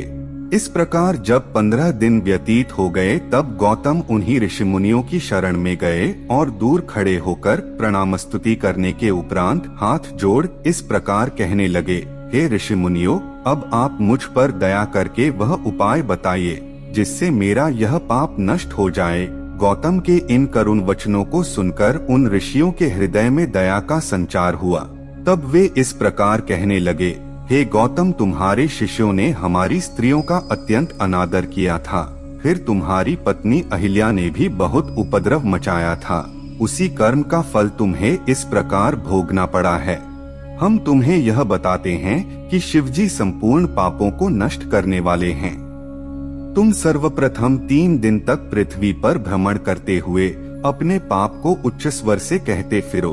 तदुपरांत 1 मास तक व्रत करके 100 बार ब्राह्मणों की परिक्रमा करो, तब इस पाप से मुक्त हो सकोगे। दूसरा उपाय यह है कि तुम इसी स्थान पर गंगा जी को प्रकट करके उसमें स्नान करो तथा 1 करोड़ पार्थिव पूजन करो तो तुम्हारी शुद्धि हो जाएगी। यह सुनकर गौतम ने उन मुनियों की 100 बार परिक्रमा की। तदुपरांत वे 1 करोड़ पार्थिव पूजन करके शिवजी के ध्यान में संलग्न हो गए।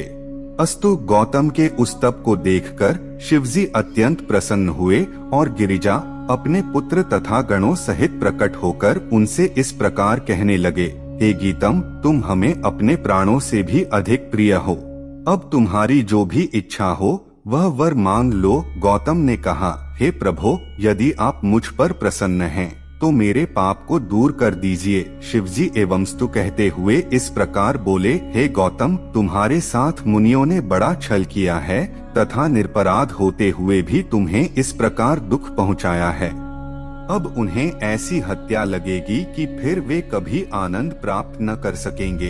यह सब ब्राह्मण मिथ्या शास्त्र को धारण करने वाले होंगे, क्योंकि जो प्राणी हमारे भक्तों को दुख पहुंचाता अथवा उनकी निंदा करता है उसे कभी भी आनंद प्राप्त नहीं करता। यह सुनकर गौतम ऋषि ने हाथ जोड़कर कहा, हे प्रभो, इन मुनियों ने मेरे साथ कोई बुराई नहीं की। सच पूछा जाए तो इन्हीं की युक्ति पर चलने से मुझे आपके दर्शन प्राप्त हुए हैं। गौतम के इन विनम्र वचनों को सुनकर शिवजी अत्यंत प्रसन्न होकर बोले, अब तुम्हें जिस वर की इच्छा हो वह और मांग लो। यह सुनकर गौतम ने कहा, हे प्रभो, आप मुझे गंगा जी प्रदान करने की कृपा करें। यह सुनकर शिवजी ने अपने मस्तक से गंगा जी को उतारकर गौतम ऋषि को दे दिया। गंगा जी को देखकर गौतम ऋषि अत्यंत प्रसन्न हुए। फिर उन्होंने स्त्री स्वरूपा गंगा जी को प्रणाम करते हुए यह कहा, हे मातेश्वरी, आप मेरे ऊपर कृपा करके मुझे शुद्धता प्रदान करें। तभी शिवजी ने भी गंगा जी से इस प्रकार कहा, हे गंगे, तुम गौतम को अपना सेवक समझकर इसके पापों को दूर कर दो। शिवजी की आज्ञा सुनकर गंगा जी ने उत्तर दिया, हे प्रभु, आप मुझे जो आज्ञा दे रहे हैं उसका तो मैं पालन करूंगी, परंतु मैं गौतम को कुल सहित पवित्र करने के उपरांत फिर अपने स्थान को लौट जाऊंगी। शिवजी बोले, हे गंगे, हमारी यह अभिलाषा है कि जब तक वैवस्वत मनवंतर का प्रारंभ न हो उस समय तक तुम यहीं स्थित रहो।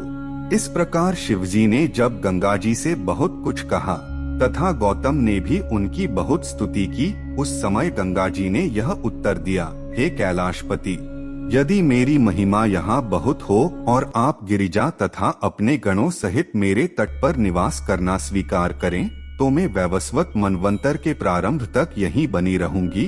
परंतु जिन ब्राह्मणों ने गीतम को दुख पहुँचाया है उन्हें मैं पवित्र नहीं करूंगी। गंगा जी की इस बात को शिवजी ने मान लिया। उसी समय ब्रह्मा जी, विष्णु जी तथा अन्य सब देवता शिवजी को वहां विराजमान जानकर उस स्थान पर जा पहुँचे। संपूर्ण तीर्थ तथा क्षेत्र भी अपने अपने स्वरूप धारण कर वहां आ गए। तब सबने शिवजी एवं गंगा जी की बहुत प्रकार से सेवा तथा प्रशंसा की। उस समय सबकी स्तुति सुनकर शिवजी ने प्रसन्न होकर वरदान मांगने के लिए कहा।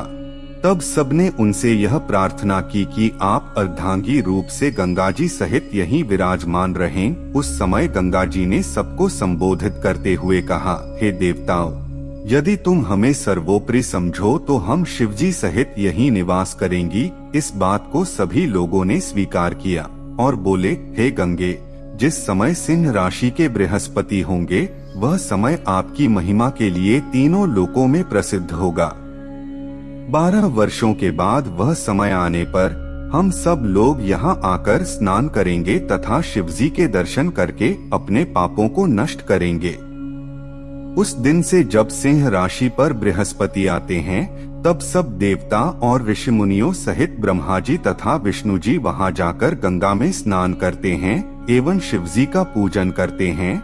सभी क्षेत्रों में गौतमी गंगा अत्यंत पवित्र हैं। इसी प्रकार त्रयंबक ज्योतिर्लिंग भी संपूर्ण मनोरथों को प्रदान करने वाला है। ओम नमः शिवाय। 9वां ज्योतिर्लिंग है वैद्यनाथ। उनका दर्शन, स्पर्श एवं पूजन करने से अत्यंत आनंद प्राप्त होता है। वे संसार में धन, स्त्री, पुत्र आदि की प्रसन्नता एवं परलोक में मोक्ष प्रदान करने वाले हैं। ब्रह्मा जी के पुत्र पुलस्त्य द्वारा विश्रवा नामक एक पुत्र उत्पन्न हुआ। उसके 3 विवाह हुए। विश्रवा की पहली पत्नी के गर्भ से शिवजी के मित्र धनपति कुबेर का जन्म हुआ। दूसरी पत्नी द्वारा रावण तथा कुंभकर्ण नामक 2 लड़कों का जन्म हुआ तथा तीसरी पत्नी द्वारा विभीषण नामक हरिभक्त का जन्म हुआ। इन चारों बालकों में रावण अत्यंत बलवान तथा स्वतंत्र था। उसका बल तथा यश तीनों लोकों में प्रसिद्ध है। एक बार रावण ने कैलाश पर्वत पर पहुंचकर शिवजी की तपस्या की, परंतु तप करते हुए बहुत समय व्यतीत हो जाने पर भी शिवजी उस पर प्रसन्न न हुए। तब रावण उस स्थान से हटकर तपस्या करने के हेतु हिमालय पर्वत पर गया।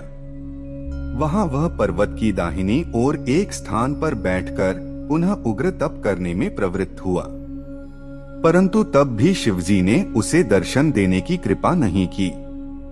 यह देखकर रावण अत्यंत चिंतित हो मन ही मन अपने को धिक्कारता हुआ इस प्रकार कहने लगा, मेरे इस अपार बल तथा शरीर को धिक्कार है, जो बहुत देर तक अपने को धिक्कारने के उपरांत उसने हवन करना आरंभ किया।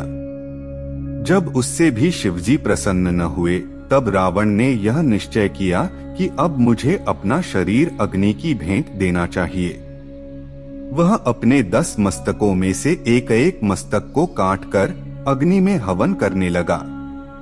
जब वह 9 मस्तक काट चुका और 10वें मस्तक को भी काटने के लिए उद्यत हुआ, उस समय शिवजी प्रसन्न होकर उसके सम्मुख प्रकट हो गए और हाथ पकड़कर वर मांगने के लिए कहने लगे। शिवजी ने रावण के सभी मस्तकों को पुनः कटे हुए स्थान पर स्थित कर दिया तथा प्रसन्न होकर वर मांगने के लिए कहा।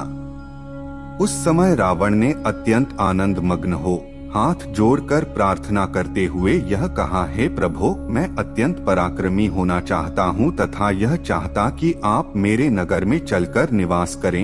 यह सुनकर शिवजी ने उत्तर दिया, हे रावण, तुम हमारे लिंग को उठाकर ले जाओ तथा इसका पूजन किया करो, परंतु यदि तुमने इस लिंग को मार्ग में कहीं रख दिया तो यह वहीं पर स्थित हो जाएगा और तुम्हारे साथ नहीं जाएगा। रावण इस बात को स्वीकार करते हुए बोला, हे प्रभो, आप 2 रूपों में विभाजित हो जाइए, तब मैं आपको कावड़ में उठाकर अपने नगर में ले जाऊंगा। यह सुनकर शिवजी ने अपने 2 लिंग स्वरूप धारण किए।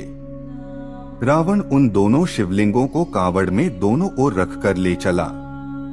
जब वह कुछ दूर आगे निकल आया, तब शिवजी ने यह चरित्र किया कि रावण को लघुशंका करने की इच्छा हुई।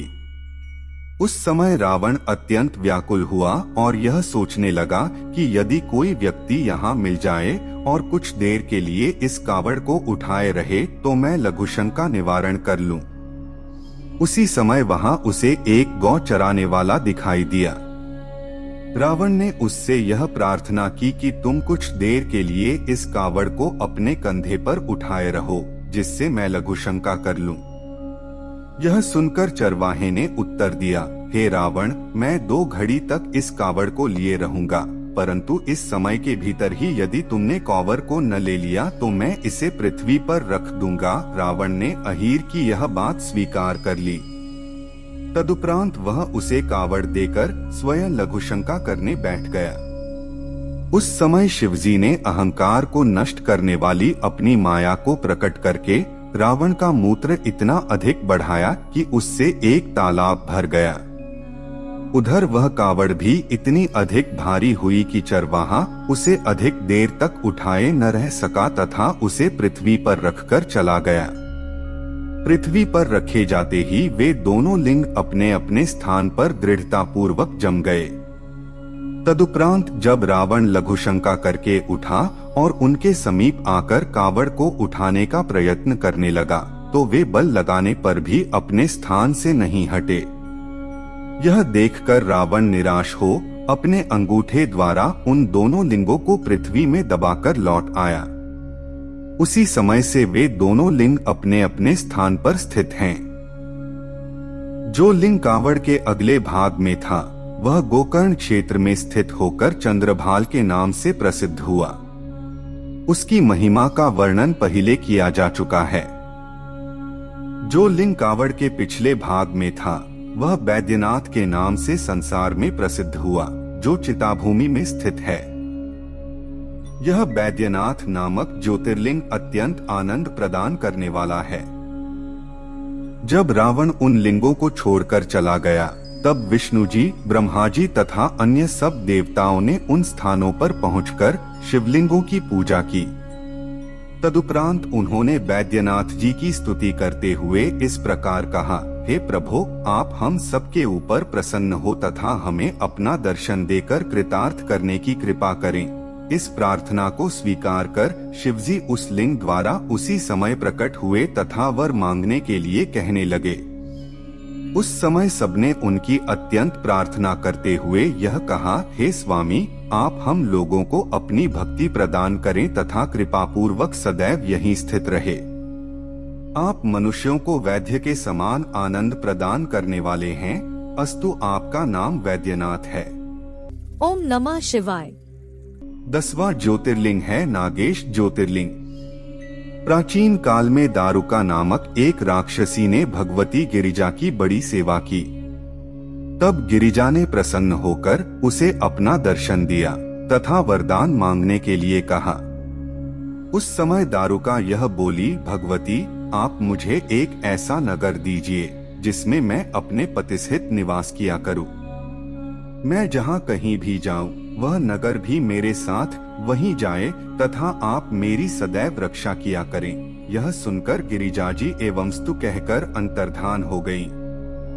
तदुपरांत उनकी कृपा से पश्चिमी समुद्र के निकट एक ऐसा नगर बसा जो 16 योजन लंबा था तथा जिसमें सुख की संपूर्ण वस्तुएं थीं। दारुका वहां जाकर अपने अन्य राक्षसों के साथ रहने लगी। दारुका के पति का नाम दारुक था। वह अत्यंत तेजस्वी तथा बलवान था। वह पूजन, यज्ञ, जप, तुप, ज्ञान, धर्म से रहित हो कुकर्म करने में संलग्न हुआ। दारुका जहां जहां जाती वहीं वह नगर भी साथ साथ चलता था। उस दैत्य के उपद्रवों के कारण तीनों लोकों के सभी देवता तथा मनुष्य अत्यंत चिंतित हो और मुनि के समीप गए तथा उन्हें प्रणाम करके स्तुति करते हुए यह कहने लगे, हे मुनि, इन दिनों दारुक राक्षस अनेक प्रकार के उपद्रव मचा रहा है, इसलिए आप हमारी रक्षा करने की कृपा करें। हे स्वामिन, आप शिवजी के परम भक्त हैं। अस्तु, आपके तेज को देखकर वे सब राक्षस भाग जाएंगे। इस समाचार को सुनकर और मुनि ने अत्यंत क्रुद्ध होकर राक्षसों को यह शाप दिया कि यदि तुम पृथ्वी के जीवों को मारोगे और यज्ञ, तप आदि धर्म कार्यों में विघ्न डालोगे तो नष्ट हो जाओगे।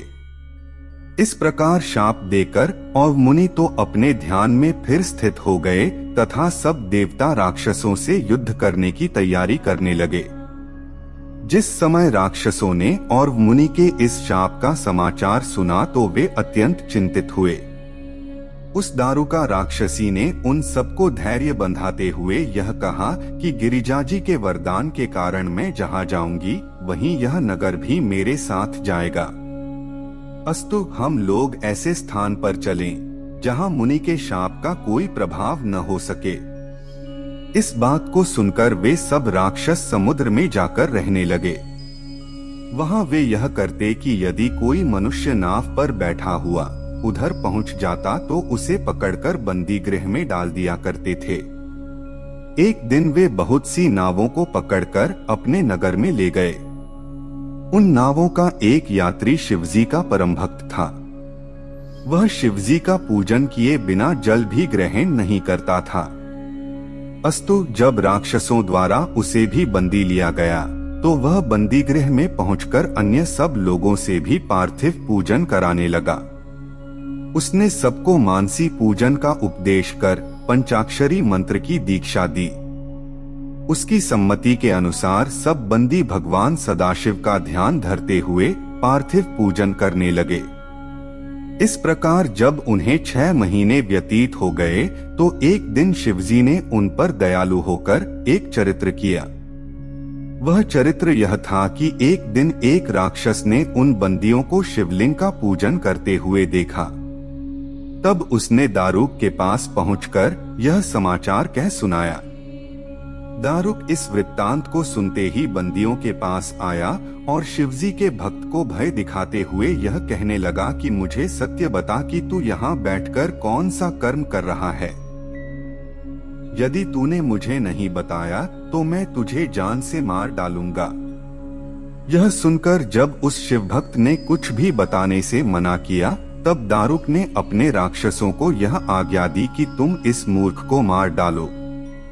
जिस समय वे राक्षस उस शिव भक्त को मारने के लिए आगे बढ़े, उस समय वह अत्यंत चिंतित होकर शिवजी का स्मरण करने लगा।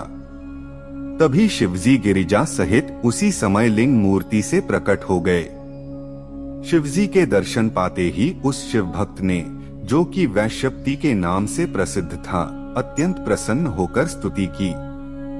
फिर शिवजी ने अपनी हुंकार द्वारा सब राक्षसों को दूर कर दिया और वैश्यपति को अपना पाशुपत अस्त्र देते हुए यह कहा कि तुम इसके द्वारा संपूर्ण राक्षसों का संहार करके स्वयं ब्राह्मणों सहित इस वन में निवास करो।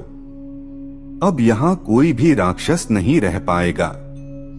हम यहाँ अपना एक ज्योतिर्लिंग स्थापित किए जाते हैं। जिस समय दारुका राक्षसी ने यह दृश्य देखा तो उसने गिरिजा की बहुत स्तुति की। जब गिरिजा ने प्रसन्न होकर उससे वर मांगने के लिए कहा तो वह इस प्रकार बोली, हे भगवती, आप आदिशक्ति हैं तथा ब्रह्मा, विष्णु एवं शिवजी आपके सेवक हैं। मैं किसी भी प्रकार न मारी जाऊं। यह सुनकर गिरिजा ने एवं स्तु कहते हुए शिवजी से यह कहा, हे प्रभो, यह दारुका नामक राक्षसी मेरी भक्त हैं। अस्तु आप कृपा करके इसका तथा इसके स्वामी का नाश मत कीजिए और इसे यह भी वरदान दीजिए कि यह दारुक वन नष्ट नहीं होगा। गिरिजा के यह वचन सुनकर शिवजी हंसकर बोले, प्रिय, जब तुम यह कह रही हो तो जो उचित समझो उसे करो। तब गिरिजा जी ने उस नगर को यह वरदान दिया कि युग के अंत तक यह नगर अपने वन सहित बसा रहेगा और इसमें राक्षस निवास करेंगे। दारुका की गणना हमारी शक्ति में होगी और वह अपने पति सहित यहाँ का राज्य करेगी। शिवजी ने कहा, जो मनुष्य अपने वर्णाश्रम धर्म में दृढ़ होगा तथा यहाँ आकर हमारे लिंग के दर्शन करेगा, वह पृथ्वी का राजा होकर इंद्र के समान सुख भोगेगा। इतना कहकर शिवजी ने गिरिजा जी से कहा, हे प्रिय, अब हम तुमसे भविष्य का वृत्तांत कहते हैं कि बभ्रुसेन नामक एक राजा यहाँ आकर हमारे दर्शन करेगा तथा वही इन राक्षसों का संहार करेगा। इस प्रकार बहुत सी बातें कहकर शिवजी अपने नागेश नामक ज्योतिर्लिंग को वहां स्थापित कर गिरिजाजी सहित अंतर्धान हो गए। नागेश ज्योतिर्लिंग का यह चरित्र अत्यंत पवित्र है। इसे जो कोई सुनता है अथवा सुनाता है उसे आनंद प्राप्त होता है। ओम नमः शिवाय। 11वां है रामेश्वर ज्योतिर्लिंग। एक समय ब्रह्मा जी के सनकादिक चारों पुत्र कृष्ण लोक में पहुँचे। जिस समय वे विष्णु जी के मंदिर में भीतर जाने लगे, उस समय जय तथा विजय नामक पार्षदों ने उन्हें रोक दिया। तब सनकादिक के शाप के कारण उन्हें 3 जन्म तक दैत्य बनकर पृथ्वी पर जन्म लेना पड़ा। वे पहले जन्म में हिरण्याक्ष तथा हिरण्यकशिपु के नाम से उत्पन्न हुए और विष्णु जी के हाथ से मारे गए। तदुपरांत दूसरे जन्म में वे रावण और कुंभकर्ण बनकर उत्पन्न हुए। रावण ने शिवजी की सेवा करके तीनों लोकों को जीत लिया, परंतु जब नारद ने उसे मोहित कर दिया तब वह कैलाश पर्वत को उखाड़ने के लिए जा पहुंचा। उस समय शिवजी ने उसे यह शाप दिया कि हमारे ही समान एक दूसरा मनुष्य तेरे इस अहंकार का नाश करेगा। उस शाप के कारण रावण धर्म के विरुद्ध आचरण करने लगा। तब देवताओं एवं ऋषियों की प्रार्थना पर विष्णु जी ने रामचंद्र का अवतार लिया। जब रामचंद्र जी सीता और लक्ष्मण सहित वनवास पर थे, रावण सीता जी को हर ले गया। तब वन में दुखी भटकते हुए रामचंद्र जी अगस्त मुनि के समीप जा पहुँचे। तब अगस्त मुनि ने उन्हें शिवजी जाने का और उनके पूजन का उपदेश किया। अगस्त मुनि के उपदेशानुसार रामचंद्र जी ने अपने संपूर्ण शरीर में भस्म मलि तथा रुद्राक्ष धारण किए। फिर वे लक्ष्मण को रक्षा के निमित्त द्वार पर बैठाकर वेद में वर्णित शिव सहस्र नाम का जप करने लगे। रामचंद्र के उस तप से प्रसन्न हो शिवजी ने दर्शन दिया तथा उन्हें अपनी गोद में बैठाकर यह कहा, हे रामचंद्र, हम तुमसे अत्यंत प्रसन्न हैं। तुम जो चाहो वह वर हमसे मांग लो। शिवजी के श्रीमुख से ऐसे वचन सुनकर रामचंद्र बोले, हे प्रभो, मैं रावण का वध करके सीता को प्राप्त करना चाहता हूँ। उस समय शिवजी ने प्रसन्न होकर रामचंद्र को धनुष बाण सहित अपना तेज प्रदान किया। रामचंद्र ऋष्यमुख पर्वत पर पहुँचे। सुग्रीव तथा हनुमान सीता का पता लगाकर लंका से लौट आए। तब रामचंद्र अपनी सेना को साथ ले रावण से युद्ध करने के लिए चले। समुद्र तट पर पहुंचने पर जब उन्होंने यह देखा कि आगे किसी प्रकार नहीं बढ़ा जा सकता है, तब उन्होंने अत्यंत चिंतित होकर वहां एक शिवलिंग की स्थापना की। रामचंद्र की प्रार्थना पर शिवजी उसी लिंग से प्रकट हुए तथा विराट स्वरूप धारण कर वर मांगने के लिए कहने लगे। उस समय रामचंद्र ने उन ज्योतिस्वरूप शिवजी को देखकर यह प्रार्थना की, हे प्रभु, मेरी यह इच्छा है कि मैं सेना सहित समुद्र के पार उतरकर रावण पर विजय प्राप्त करूं तथा मेरी अभिलाषा है कि आप मेरे द्वारा स्थापित इस लिंग में सदैव निवास कर संसार को सुख पहुंचाया करें। शिवजी ने इस प्रार्थना को सहर्ष स्वीकार कर लिया। तदुपरांत वे एवंस्तु कहते हुए रामचंद्र द्वारा स्थापित लिंग में प्रवेश कर गए। रामचंद्र ने जो लिंग स्थापित किया था वह रामेश्वर के नाम से तीनों लोकों में प्रसिद्ध हुआ। रामचंद्र, लक्ष्मण, सुग्रीव, जाम्बवान, हनुमान तथा अंगद आदि ने उस लिंग का पूजन करके अत्यंत आनंद प्राप्त किया। तदुपरांत रामचंद्र समुद्र पर पुल बांधकर लंकापुरी में जा पहुँचे। वहां उन्होंने रावण को कुल सहित मार डाला और विभीषण को वहां का राज्य दे स्वयं सीता सहित अपनी अयोध्यापुरी को लौट आए। जो मनुष्य रामेश्वर शिवलिंग पर गंगाजल चढ़ाता है वह दोनों लोकों में सुख प्राप्त करता है। यह पूर्ण सत्य है कि रामेश्वर शिवलिंग की पूजा करने से सब प्रकार के मनोरथ पूर्ण होते हैं। ओम नमः शिवाय। 12वें ज्योतिर्लिंग है घुश्मेश्वर ज्योतिर्लिंग। दक्षिण दिशा में त्रिदिव नामक जो शिवजी का धाम है, वहाँ एक बहुत बड़ा नगर स्थित था। उस नगर में सुधर्मा नामक एक विद्वान ब्राह्मण निवास करता था। वह दिन रात शिवजी का पूजन करता तथा सदैव भस्म एवं रुद्राक्ष को धारण करता था। उसकी सुदेहा नामक पत्नी परम पतिव्रता तथा शिवजी की महान भक्त थी। दिन व्यतीत होने पर भी जब उस ब्राह्मणी के कोई पुत्र उत्पन्न नहीं हुआ तो एक दिन वह अत्यंत चिंतित होने लगी। उस समय ब्राह्मण ने उसे बहुत कुछ समझाते हुए यह कहा, हे प्रिय, यद्यपि पुत्र के होने पर दोनों लोगों ये सुख मिलता है, परंतु वेद का कथन यह है कि कर्म सब में प्रधान है। तुम चिंता रहित होकर भगवान शिवजी की आराधना करती रहो। जो मनुष्य शिवजी की भक्ति में लीन हो जाते हैं उन्हें संसार का सुख तुच्छ दिखाई देता है। ब्राह्मण द्वारा इस उपदेश को सुनकर वह स्त्री अत्यंत प्रसन्न हुई। तदुपरांत एक दिन वह अपनी किसी पड़ोसिन के यहाँ गई।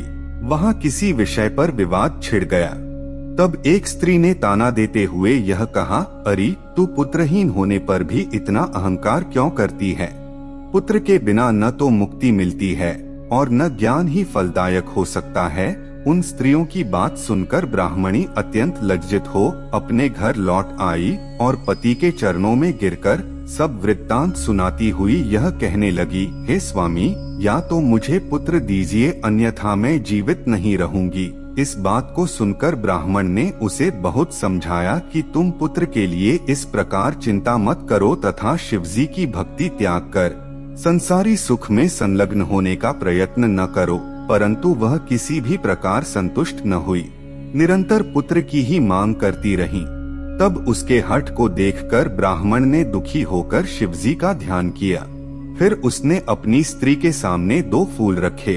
उनमें एक फूल पुत्र होने का और दूसरा फूल पुत्र न होने का था।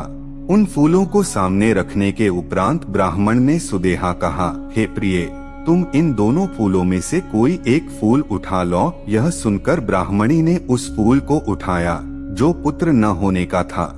तब ब्राह्मण ने अत्यंत दुखी होकर स्त्री से यह कहा, तुम्हारे भाग्य पुत्र नहीं है, अस्तु वह किसी भी प्रकार प्राप्त नहीं हो सकता।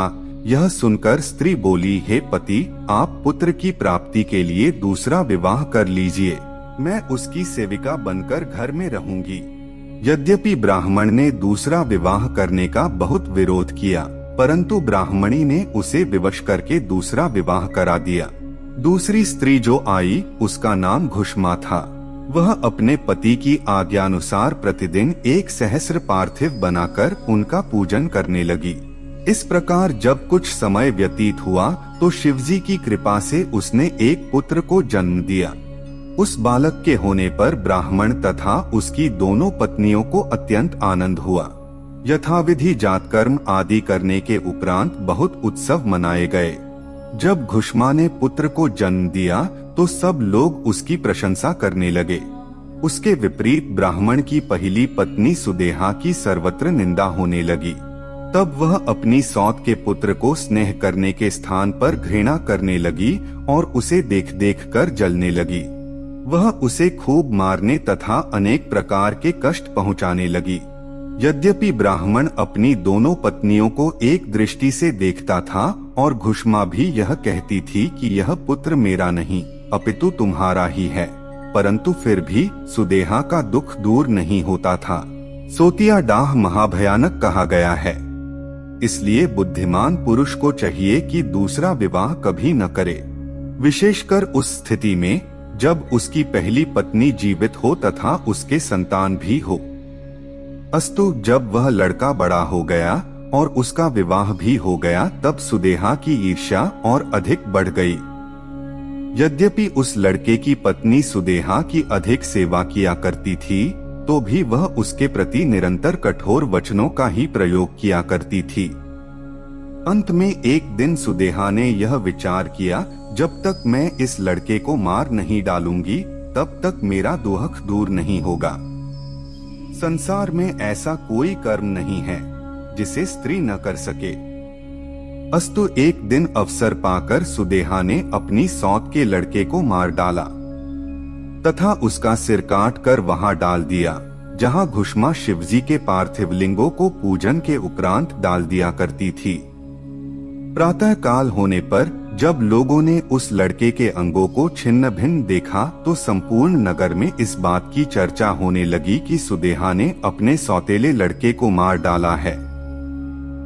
यह सब होते हुए भी वह ब्राह्मण तथा घुष्मा शिवजी के पूजन में संलग्न रहे।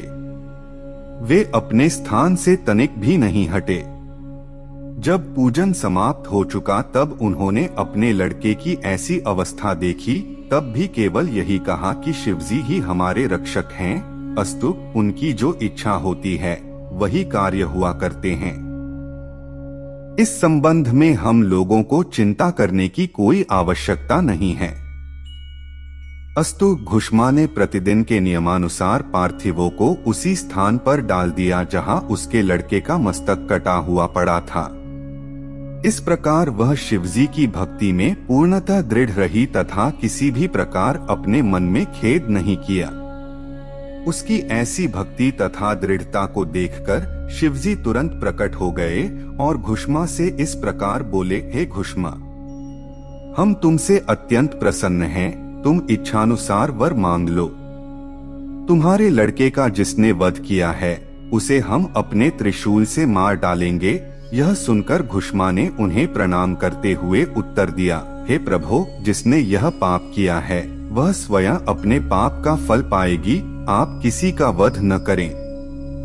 दूसरी मेरी यह इच्छा है कि आप गिरिजा सहित इसी स्थान पर स्थित हो तथा अपने भक्तों को संपूर्ण मनोरथ प्रदान किया करें। घुष्मा की यह प्रार्थना सुनकर शिवजी प्रसन्न होकर बोले, हे घुष्मा, हम तुम्हारी प्रार्थना को स्वीकार करते हैं। तुम्हारे द्वारा स्थापित यह शिवलिंग घुष्मेश्वर के नाम से प्रसिद्ध होगा और तालाब का नाम शिवालय होगा। तुम्हारे गर्भ से 100 पुत्र जन्म लेंगे और तुम जीवन भर अत्यंत सुख भोग कर अंत में मुक्तिपद को प्राप्त करोगी। तब ब्राह्मण ने अपनी दोनों स्त्रियों सहित उस लिंग की परिक्रमा की। फिर वह अपनी पहली स्त्री से शत्रुता त्याग कर आनंद पूर्वक शिव भक्ति में संलग्न रहने लगा। घुष्मेश्वर ज्योतिर्लिंग के इस चरित्र को जो सुनता, सुनाता अथवा पढ़ता है वह संसार में अनेक प्रकार के सुख भोग कर अंत में शिवपद को प्राप्त करता है। उसके संपूर्ण पाप नष्ट हो जाते हैं तथा किसी भी प्रकार का रोग नहीं रहता। यह 12 ज्योतिर्लिंग मुक्ति को प्रदान करने वाले हैं। संसार में शिवलिंगों की महिमा प्रधान है। अगर प्रस्तुति पसंद आई हो तो कमेंट में जरूर लिखिएगा। ओम नमः शिवाय।